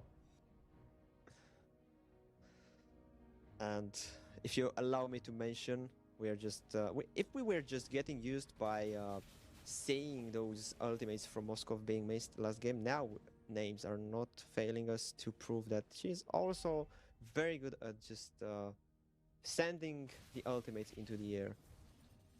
Alice, For that making vision to Moscow Natalia. ult was obviously for oh my god, she's gonna get the 1v1 off. She doesn't have the ult though. Oh, Moscow is out. But what I wanted to say is that I think Moscow is just using it for vision, you know? But right now the vision might be well needed for Falcons Vega, because they need to know who's hiding in those bushes. Oh my god, Yujong flying in. He got frozen in the moment. Sirens pushing everyone away with the DPS and AoE. Oh, Kujo securing that. Nora dying for her actions, but the rest of the team continues onwards. And Kujo chases onwards as well. There's Yujong leading the charge, but maybe he led them a little bit too far and into their own death trap of their own making. But no, they come out alive, and Nora being traded for a turtle, I think that's fine. That was a very good trade, but I don't know what to say about the top lane, bro. You were mentioning names struggling against Leslie. She just came from the base, and she was back again into the base for recovering the HP. Couldn't stand too much, so that was an easy life for Leslie. They need to do something, and now they are preparing. They are not really preparing. They are already playing the play. Nora with a kick. There's the way of the dragon. Siren's getting killed. Mystic Gush finishes the job. And there's Kujo going onwards as well. Getting the gold trap into their hands. I think Miyako got it. Or was it Kujo? Not really sure. But the thing is, Foot Esports have it. And this game starting more slow than the last one. But looking strong from the side of Foot. Definitely looking stronger for the side of Foot. They are, let's say, kind of close to having 1k goal lead in 6 minutes. Only 3 kills on to this match. That's quite impressive after the first 2 games that they were so balanced to some point, but then oh, this is a cheeky bit 1v2. I'm not sure, Miyako, can you at least trade her? So yes, you can, and you will even maybe survive, because there is Nora. The avalanche is coming through, and Kujo is ready to dive this pesky roamer. Nuichi, you are coming too late, because unfortunately names have been dealt with, and right now your XP lane, gold lane tower will be killed too. Oh, Mr. Gash, Syrinx dance around the laser. Yes, she can. She lives through that. But 13 seconds for the turtle, and Foot Esports have much better spot to try and take it. Definitely they have a much better spot that most likely to take it without problems. But wait, Nana is just camping there waiting for something, for a surprise ultimate flick, Red Trisora maybe? Kujo, I don't know if she knows what's happening there. Nocturne there, as well as Marcel. They're coming in closer. Okay, they just sold each other. This is it. And Yujong is there, ready to start the action. Nana actually securing the turtle, but there is Nocturne in the back line, and she wants to start kills under her belt. And Sodi finally connects, and Miyako getting stunned to the wall, and Names is trying to take some names off her list, but I'm not sure if she can. She doesn't have the damage, and I think I just saw a crit, so I think that it's a crit, Moscow Alice, and that's our question answered. I was about to say that this Moskov is definitely going crit because I don't see the attack speed. It was hitting so slowly, and looks like in this game the most beneficial hero from that Berserker Fury is gonna be Leslie Ping, doing a lot of damage. Push the top lane first hour, push the bot lane first hour. Look what she just now built, she's Alice. having that Look what she have. The range. She has the range, and she has even more of it. this is going to be really tough for names to come back to. Yeah, definitely it's gonna be tough. And looks like it's 7-1, 3k gold advance for Foot Esports. This game just took a turnaround into the favor of Foot Esports from only one good fight. And now the first lord of the game is gonna come in less than 50 seconds. Who's gonna take it? By the look of it, looks like Foot Esports are gonna take it, but let's not forget that Balmon Nana, she was doing a good job with stealing that ultimate of her, plus that not flame retribution, but the blue retribution. That was enough to steal, of course, from the hands of Baksha. Oh, now in danger. Look at the bot side, man. Is Oh, it's a that's- one-shot. Miyako, with the help of Nora, deleting Nana of existence. And you can be tanky. Yeah. You can be as tanky as an orc. But if Miyako has you in her sights, you're as good as that. Her gun is probably shooting artillery or tank missiles at this point, because look at this damage, Alice. I don't know from where those missiles are coming. Looks like they're coming from a plane, something from a huge distance, because they're hitting hard, as you were mentioning, from a tank or submarine maybe. And if I was saying that Balmont can actually steal the Lord, I don't know if they can do it with Pingu here. She's having 304. She's have the game of her life with this Leslie doing a lot of them. That's the best feeling in the world when you're playing this game, to just hit enemies and just delay their HP from only one hit. That's the best feeling. Oh, frozen moment. Nora getting stuck there. It was a half a second. But luckily for her, it was enough killing spree for Yu Jong, as he is there. Ready to kill even more. Killing spree though for Mystic Gashin on the mid lane. And wow, this is a cleanup. I am at a loss of words, because I felt like it's going to be back and forth, and it's definitely more back and forth than the first and the second game. But still, Foot Esports are firmly holding the steering wheel, and they are going where they please to. If last game they, let's say, delivered more kills, Falcons Vega right now they are only able in 10 minutes to deliver one kill and barely survive through this, as they are just taking the tower with also using the Mystic Ash. Sirens needed to go back, and also, yeah, they also took the middle tower shield. Foot Esports definitely, they were seeming so upset after that first loss that it was a win into the hands of Falcons Vega, and now second game were in their hands. Third game, by the look of it, in this exact moment, it's in their hands. But can they deliver? They will definitely try to do so. At least they deliver the Lord into the base of their opponents. Nora taking some damage. Kujo trying to make some space. Yujong flying in. The Black Dragon form. Unohana looking for the right targets. Oh, there's a stun on Miyako, but Miyako is still fine. Nocturne has been dealt with, but can you deal with this Yujong in your backline? I'm not quite sure. He's still there. All right, he got bonked because the execution came through. Lethal strike. But still, 4 members being traded. Four members look at being that killed. damage. Oh my lord, 4 alive for Foot and 4 dead for Falcons Vega. Can Sirens defend this alone? I'm not really sure. I think Lord or Turtle needs to spawn for Falcons Vega if they are supposed to defend this. 3 seconds on Nocturne, 3 seconds on Noichi. Can they do it in time? I guess they can, because Foot Esports, they tried a little bit too hard to get Sirens, but the tower wasn't really falling that fast. Ooh, that was a very good siege from the side of Foot Esports. Of course, it would have been the best possible outcome to just deliver the hits on the base, but that was also a good defense from the sides of Falcons Vega. And earlier, I just noticed that Pingu just completed that BOD, that Blade of Despair, alongside what you already have in 14 levels. 12 minutes of the game is gonna be dangerous. She just 2 shots names earlier when they were attacking the base. I think she can also 2 shots maybe the mage. Sirens, I don't see you too good if you're staying close to Leslie. Look at her. Look at her, she's just searching for somebody to poke. And she wants to really, oh no, she saw that. She saw this death bush. Oh, and so the connects is going to lead anywhere. Not really. Names just using it defensively. Lord has been spawned up. Foot Esports are leading, or rather moving towards that. Are they gonna get it? Or are they gonna get stopped? That's too much gap into the farm. And but Leslie, you would expect somebody else Oh, to wait zone, a but not second. Leslie. Miyako could get dealt with. Nocturne with a great land checker into Raging Slashes, but she cannot really find Miyako because she has been hiding in the camouflage. Unstoppable from mid lane. Zendaya getting that kill off. She gets the CC. Double kill as well. Zendaya clutching this team fight out. Because when Miyako needed to step down and play it safe, Zendaya was there ready to carry the rest of the team towards this Lord take at least.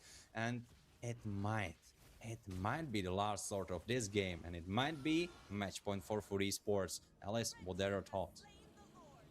Hey man, that engage, that crazy engage, if I can call it like that, from Nocturne and Nana was so well placed. But the problem is that Pingu, Nora, Kujo, everyone, even the Mystigash alongside the stance from the Gord, were just so on spot, just accordingly to just defend Leslie from falling down because they knew it's, bro, just too much to handle. The damage coming from Leslie. They knew. They tried to deliver the death onto the score of Leslie, but they couldn't. And now Lord coming into the mid lane.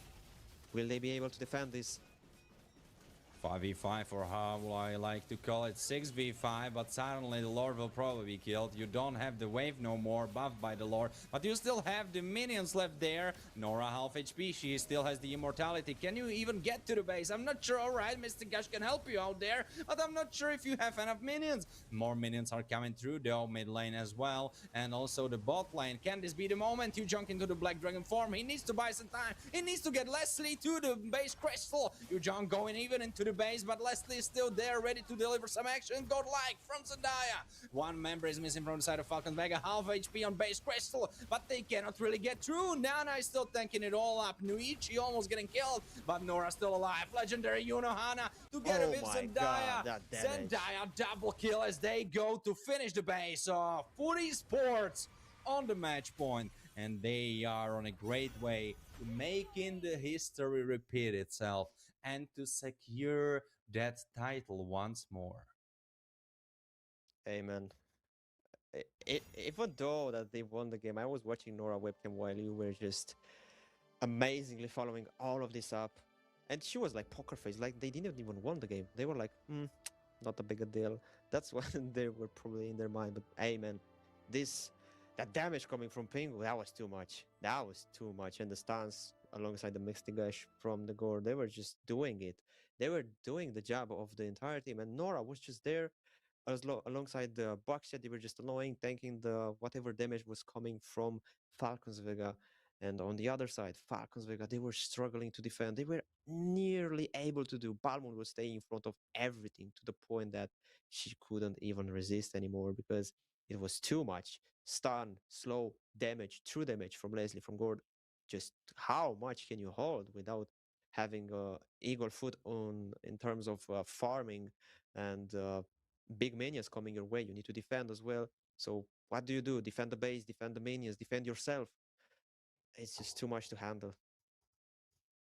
Yeah, it has been too many threats on too many sides. I've been saying that just give the chance to Nocturne, she's gonna carry, and she tried her absolute best. But even this game where she kinda got handed the XP lane on a silver platter, it wasn't still enough. And it's hard to say without a deeper analysis if it was because she couldn't really execute as mechanically excellent as Yunohana on the other side was able to, or if it was because the rest of the team wasn't really on the same page. Really hard to say, really tough way to go around things. But definitely in the later phases of the game, she had the harder job because she was trying to disperse the backline, try to buy some time for her own backline and also the front line to deal with the threats that were coming onto them.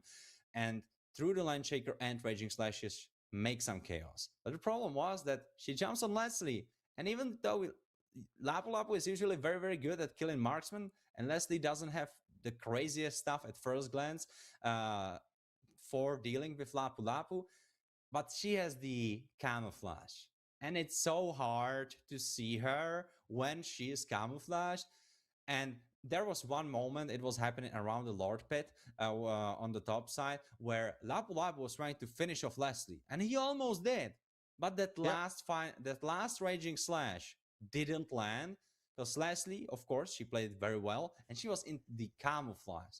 So Lapu Lapu didn't really see her properly. He tried to trace her positioning, and he went to the right side, but Leslie, she went up, she dodged it, she survived, and that was the moment when Zendaya stepped in, stunned Lapu Lapu, finished him off, and then it went onwards from there. So depends how you look at it, but still, what remains to be said is that Foot Sports wonderful gameplay and big step up from the first game. Because the first game, you have to give it to Falcons Vega. They were the better team, but the second and third, there is no contest.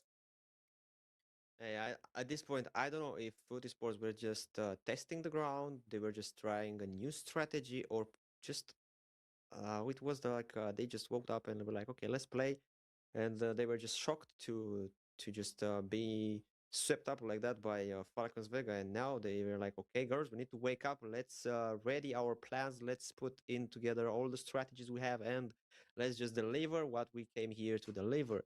And by the look of the second and third game, they actually did it. It looks like they're a complete different team from the one we saw in the first match, as you mentioned, when Falcons Vega they won without sweating too much. A lot, not like us. We are just sweating a lot with these heating problems in our regions, and moreover, the gameplay from these girls they are just showing us.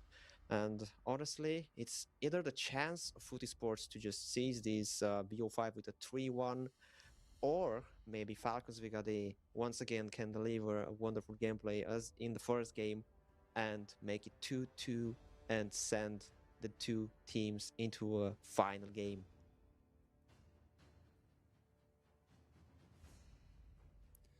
Oh, yeah. And you know what? Oh, look at Mieko mogging. Damn, she's Yeah. mogging to the cam. Who got that? Who got that? Give me some edit. Give me some edit of Miyako going ballistic, sniping, killing everyone, and then those cuts to her mogging. Boy, that would be crazy.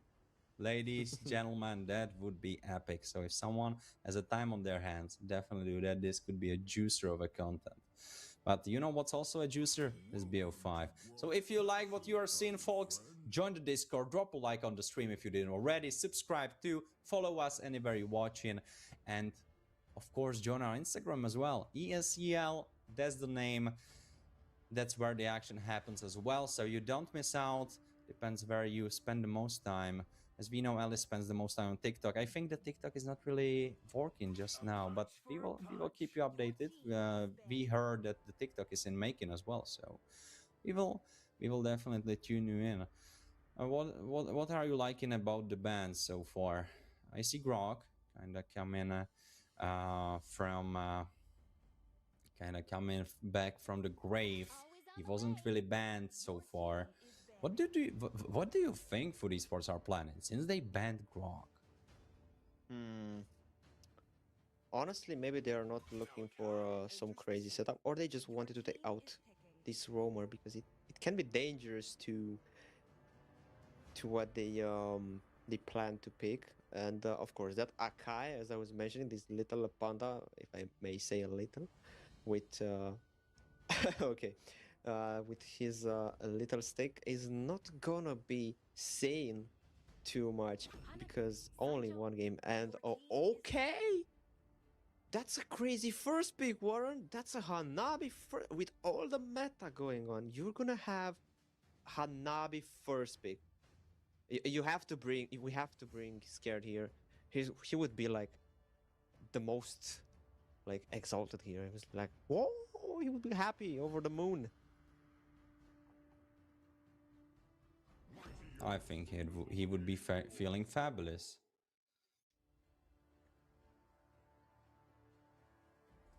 Ooh, Balric? Is he really the answer? Because I get the fact that he can do a lot of damage, but is he really the way? Because you could have Aunt Kaja, and Kaja, she ignores all of that mumbo jumbo. She doesn't care about the CC immunity. She just goes in there. But by the way, Belric and Alice pickup, that's such a classic from Falcons Vega. We saw them do this a bunch of times from the red side, so to be expected, honestly. Okay, this looks like a strong duo from the first glance of looking at it. But on the other side, we're having again the Baksha that was very problematic. Again, Nora on this Cho. She got the Cho 3 times right now. 2 times were like, let's say, a lucky charm, won 2 games, and now he's having the third one. Is it gonna be a lucky charm till the end or not? Ooh. Falcons Vega responding with this Hanzo pick in the jungle. Interesting. No more Balmond. No That's super Fredrin. smart. That's That's really good. smart. And let me tell you why. You might know why, but I just have to Break say it it. down, bro. The Break it way down. why I think is really smart is that I've been saying that CC is not the way to deal with Hanabi, but an overwhelming damage, that's the way to deal with Hanabi. And if Hanzo has something, it's a lot of single target DPS. So he can just go to Hanabi, reach her anywhere she is, go for her, reach her. And the thing for Hanzo is that he has a knockup, he has his own form of CC, but it's not really that crucial. What is more crucial for him is the distance he can cut with it.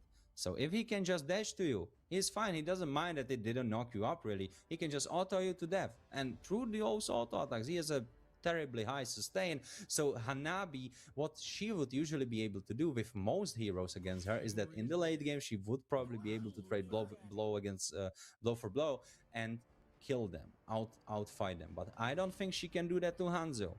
Let's see if I will be proven wrong, but I think late game Hanzo is able to kill Hanabi 101. Yes, indeed. And you were mentioning the overwhelming damage. So I think that's fair to just provide some assurance that nobody can handle Hanzo while he's in fight. So taking out Yuzong alongside CC was a good decision, right?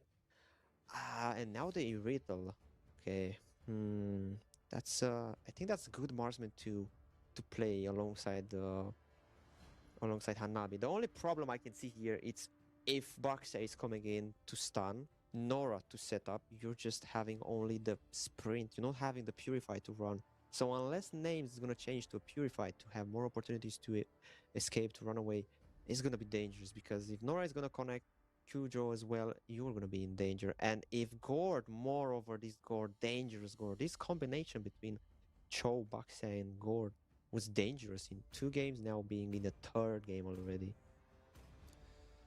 I absolutely know where you're coming from, but at the same time, I feel like her biggest issue will be the distance.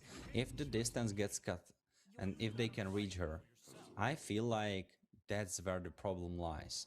And probably the one that can cut the distance the most easily is Baxia. So if Baxia alone can reach her, but she's too far from the rest, even a Gord for a Mystic Gash, I think then she is alright. Because I don't believe Baxia alone can deal with her. Maybe in the mid game when we are around like 1, 2, maybe 3 items.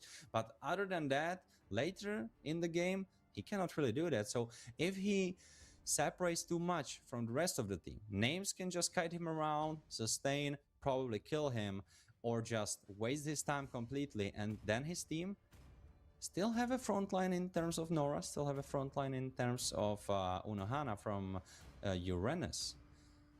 But will they have enough? Because Hanabi really likes those long fights. And are 2 tanks alone enough for Hanabi to play a good team fight? Because I don't know.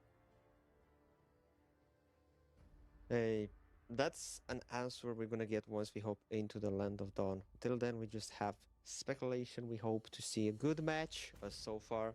And moreover, let's see if Falcons Vega, they have what it takes with these different drafts so far than what they had until now, can overwhelm Foot Esports as they did in the first match and get themselves another point and their last chance to go on with the games and win this grand final. And be champions once again. I agree, yeah. Yep. Can Foot Esports make it through? They are on their match point, or are Falcons Vega make it back to 2 for 2 and make it into a full BO5? Those are the questions we have in front of our eyes. Foot Esports against Falcons Vega. 2 for Foot, 1 for Falcons. This is the Female Pro League Season 2 Emerald Diva. Warren 1x on the desk together with Alice. We hope you are enjoying the show, and this might be the last game of the night. Alice, what are your thoughts on the draft? Hey, draft looking good. Obviously, I want to see how Nana is going to perform with this Hanzo. Unexpected pick. We've seen it only so less. We don't have too much to know about how is it going to be played. But the very moment it was played, I think it was actually Footy Sports. So now it's played against them. So I want to see how are they going to defend themselves against this Hanzo. And until then, just minimum pokes between the enemies. Nothing that much. Kujo getting that little Wanderer.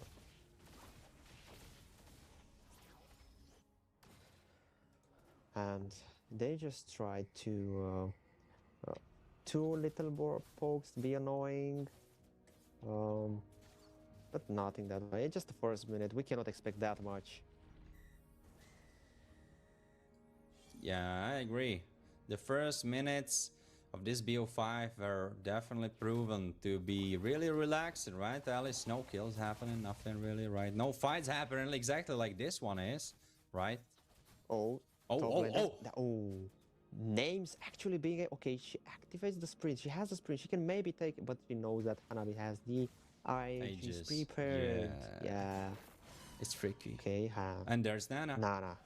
Oh, coming in, but no, she's forced to go back. Nora coming in, being annoying, stunned, coming in from Nora, coming in from Gord, coming in from Baksha as well, and it's gonna be a first blood into the hands of Gord in 2 minutes. The 1v1. Forced to edge his top lane as well as the sprint. They're trying to do something onto the top lane, while Footy Sports are just taking the turtle without having any problems, because why not? Nana was just sent to the base earlier into the fight. Oh, Mystic Gush coming in into the side rings. The healing sustaining enough of the damage, allowing two Sirens to not go back. Poor names. Baxia coming in, names being in danger, not having the sprint to go away, as well as I was mentioning in the drafting phase, you're not having the Purify. Stance coming in from Cho, Baxia, Gord, you're not having a chance to escape with that sprint that you were not even having. This is not about the Purify. Come on, man. You are a little bit naive if you think the Purify would have saved her there. I think she was dead with literally any single battle spell. Okay, maybe Flicker gets her out, actually. Maybe Flicker, but does anyone really play Irrital with a Flicker? I think only in like Grandmaster. Not even. They probably play Flame Shot or Inspire. Inspire, yeah, I think Inspire. No. Kujo, Nora as well. They're trying to prepare something. Looks like Irrital names. It's well aware that's what's happening on the map. And I love the fact that Uranus and Alice, they're just opposite side. Look at the cut. Ring. Like he's cutting in their own base. Next cut is gonna be there between the walls, between the towers, next to the crystal. Is he gonna take the mid lane wave too? Because that's what Uranus in my rank games does, and then the enemy mid laner is level 4 when everyone is level 6, and he's flaming his Uranus. Is he gonna do that? Honestly, I don't know. I don't think they can pull that off. I mean, they want to pull that off. It can do it, but it won't do it because they also need the power from the goal. Look at Nuichi. Right? The sub. It was just there. Okay, Nana. Coming in, that ultimate, trying to do some damage, but Nora just dashing away, not even problem. 1v1 between the names and Pingu. They're just forcing away the ultimate alongside the sprint. Just the battle spells. But now, what's gonna happen with this turtle is gonna be 2v3, 2v4 Hanzo coming with the ultimate. Nana coming closer, as well as Alice. That's a good combination, but it's gonna be a turtle taken out by Kujo. There's gonna be damage coming in from Audit as well. They're trying to retaliate. No, he's gonna be found out. Weight of Dragon connecting with the kill as well. And another kill for Gore. That is keep spamming recall. Nocturne forced to go away, but she's not gonna run. Kujo standing in place. And it's gonna be a double kill. Another stack for the Sky Piercer of the Gore. Zendaya being dangerous again and again. Oh my god. What is going on? It looks like Falcons Vega got their back broken. They are not standing on the ground. Everything's falling apart for them. The walls of their house that they've built are crumbling, and Misty Gush is firing. Yeah, but it's not collecting that much of a time to deliver the damage they were searching. It was enough to send Nuichi back to the base for recovering that lost HP. Uran is coming here in the top lane, being annoying to Hanzo, to Retail, sending them on their way to different lanes. And 5-0 and 5 minutes on the clock. 5 minutes, 5 kills. Luckily for Yes, indeed. Falcons, only 3,500 gold difference. If it was 5k, oof, I would already be ordering a coffin for Falcons Vega in green color, but I think this is still playable, but really hard. Yeah, definitely is our Nana going with the ultimate, trying to find somebody, and Gord, Zenda, it's on the plate, but can she do it? Stun Flicker coming in, and it's enough to save her. Little surfboard, Baxia coming in, Kujo trying to be aggressive. He's gonna be a rate of the drives from Belleric, and he's gonna be ultimate from Odette as well. Misty Gush coming in, mega kill for Zendaya. That she was dead Names? nearly later. Names being sent to the base by very Pingu. Hanzo trying to come in, Nana, but she is just coming back to the body with that Phantom trying to take the farm in the jungle. Gore, look at the burst damage, and as well from the Pingu with the Hanabi. Uranus coming from the top side, being annoying. Tower pushed in the middle, and they are just keeping the pressure up. I mean, the pressure never stopped. I feel like the draft is probably the happiest place for Falcons Vega to be in, because that's the moment when Kujo is not smacking them with a shield. That's the moment when Mieko is not going for their carries. That's when Nora is not doing crazy kicks, roundhouse kicks all around the map, and that's the moment when Zendaya is not lasering them with Misty Gush. I think they are the safest in the draft. Yeah, yes, they are the safest, but not for too long, because, man, look at Alice. She's just trying to resist Nocturne, forcing an ultimate there to sustain as much as possible. Right to the rise, as long as Misty Gush delivering 1 kill, 2 kills. It's gonna be a double kill for Gord. Zendaya with the Gord doing too much. She's just working overtime a lot and a lot. Look at Kudo. Man, She's just trying to chase away. Mio has to be crying. He must be so Yeah. sad. And I'm sad for him because I feel like Falcons Vega could do so much more, but this just feels like they are, you know, they feel like it's not their game and they lost mentally. You know, I feel like Yeah. Nocturne is not playing how we know she can, and it's hard because she has been having superb games on Lapu Lapu, but this was really hard. They were losing both of them, so I get it. You have the sour taste, but this draft, I feel this draft was super playable, but at this point, it's really hard. Yes, indeed, it's hard. Look at this. They are trying to take out Hanabi, but she's sustaining too much. I wasn't expecting Hanabi to sustain this much, but that's the point of being close to the meta as a marksman, close. because It's Zasclos, I think. She has Zasclos and Berserker's Fury. I bet my right shoe on it. what that stance from Gore coming closer again, and that's the too much damage, but it's no problem for Boxer to sustain. kick! Okay, ultimate killing spree. Okay, Nora setting up, but there's too much godlike for Gore finding the decisive hit. Nora as well, so sent to the base. 2 for 1. I think this is the best trade so far. Kujo flying in, they really want to close it out, but can they really do that? I'm not sure. They might have overstepped, and Uranus needs to pay with half of his HP bar. Luckily for him, Kujo was the one paying with her own life, but still, Food Esports are in a really strong lead, 7k for them, and this game looks like it will be really hard to steal from them. Nuichi on the run, she might have overlooked her chances at chase. Still, they are having one member up on the side of Food Esports, or rather on the side of Food, they are having one less. But Kujo, she's back in action like nothing ever happened, and they might be thinking about this juicy lord which just spawned onto the map. Hey man, this is looking so tough for Falcons Vega, because they're trying so hard. They're trying to Nana go in. trying to do something. She got iframes, but luckily for her, no, rather unluckily, there is Uranus up in her own. And the other Uranus is pushing everyone away, and he is like, alright, This is it. This is it, ladies. This Lord, he is ours. Do you see? Do you see that? Do you see that graffiti on the wall? This is our territory. This is our spot. Okay, so can you like move away, move aside?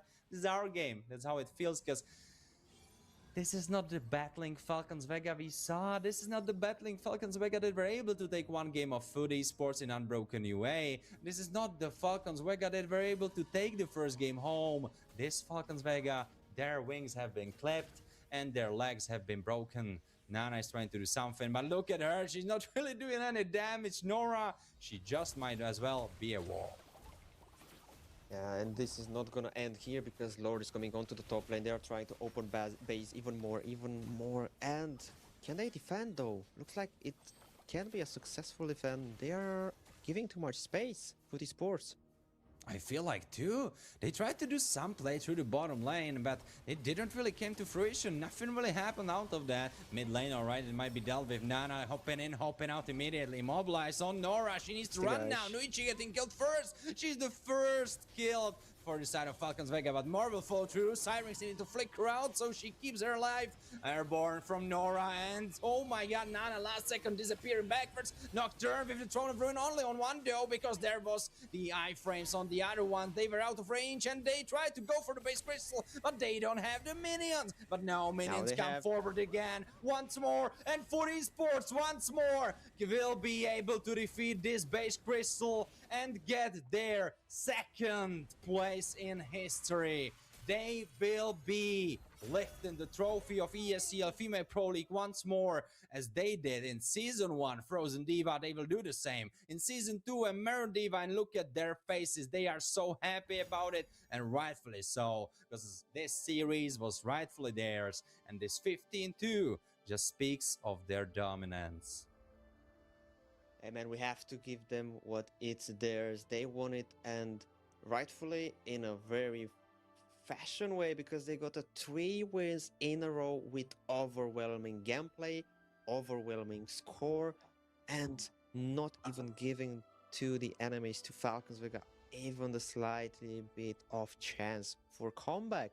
That was an insane gameplay coming from Food Esports, and they defended the title successfully, very nicely, because hey, by the look of it, first game looked like it's gonna be an intense match, intense night overall, but looks like Falcons Vega, they could only play that good for one match.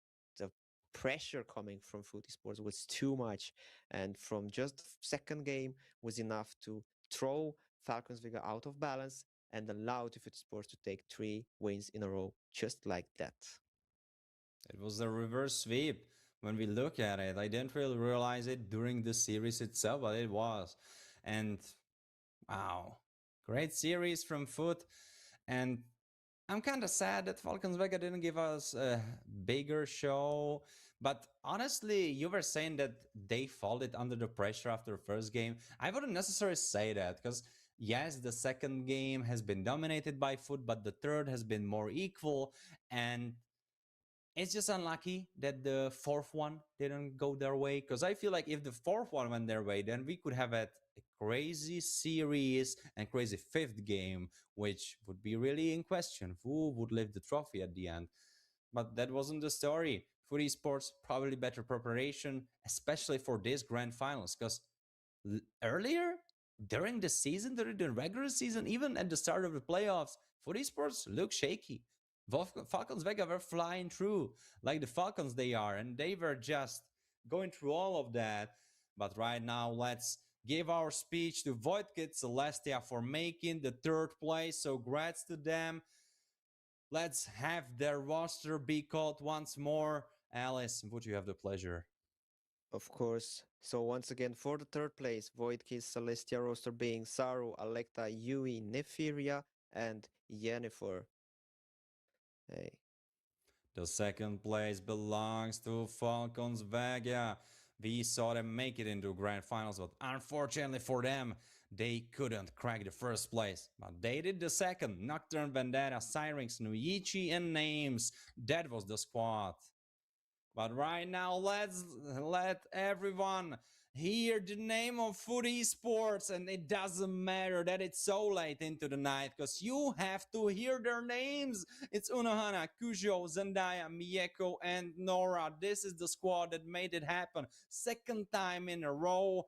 And wow, what a run it was from them. For some time, I thought it's shaky. For some moments, I thought they cannot do it. But those grand finals, I have no, like, there is no denying that, like, all of my untrust, all of my non-belief disappeared, especially after that third game when they were 2 points up. Second game, super dominant. Third game, really strong as well. And the fourth one, just a cherry on top. Beautiful performance. Highlight for me would be Nora on that show. She was having crazy kicks all series long. And I was so surprised that her Cho got through every single game. Was it every single game? Because I think it was. She literally played Cho 4 games in a row, and no one budged an eye. And they were like, all right, yeah, let's let Nora play Cho. What can really happen, right? Right? Well, a lot of stuff can happen, and that's what we were witnesses to. Alice, any closing words before we wrap things up today? Hey man, other than congrats to the champions of Season 2 Emerald Diva Female Pro League, hey, I guess that Foot Sports were like, hey man, first time was nice, we have to do it twice. So they have 2 titles in SL Pro League, man, especially. And, you know, I'm just curious to see if they can make it a third time into the next season. Hey, That would be because, diabolical.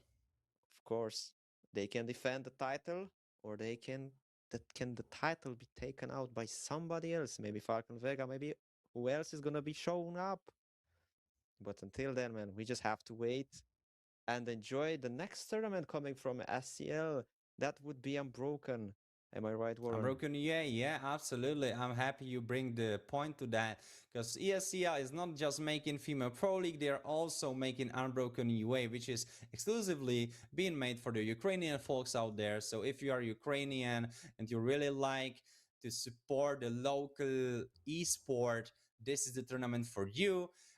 For Unbroken right now, we have 2 leagues running separately, head to head, next to each other. We have League A and League B. For the League A, it's the male league right now. For the grand finals, UNext will be meeting against Boars Gaming. That will be happening on the 27th. That's in 2 days. So right now it's Thursday, so that is Friday. Saturday should be the action for the grand finals for the male side of things. And then coming next, probably in the next week, will be the grand finals of Unbroken UA for Falcons Vega and Food Esports. And you might be thinking to yourself, aren't Falcons Vega from MENA region? Are they really Ukrainian? And that's very right.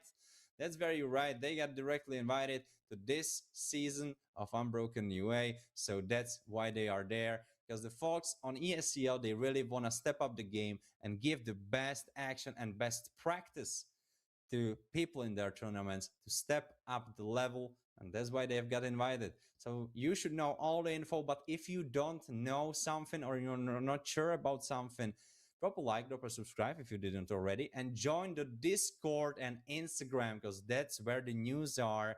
Serhi, the GOAT, is always keeping you, feeding you with the news on Discord especially, and the rest of the team is, of course, making sure everything's going swimmingly. Right now at the end, I think it's just kind of right to say big thank you to ESCL itself and all the admins and all the technical team that made this possible. So shout out to them. Thank you so much for a great event.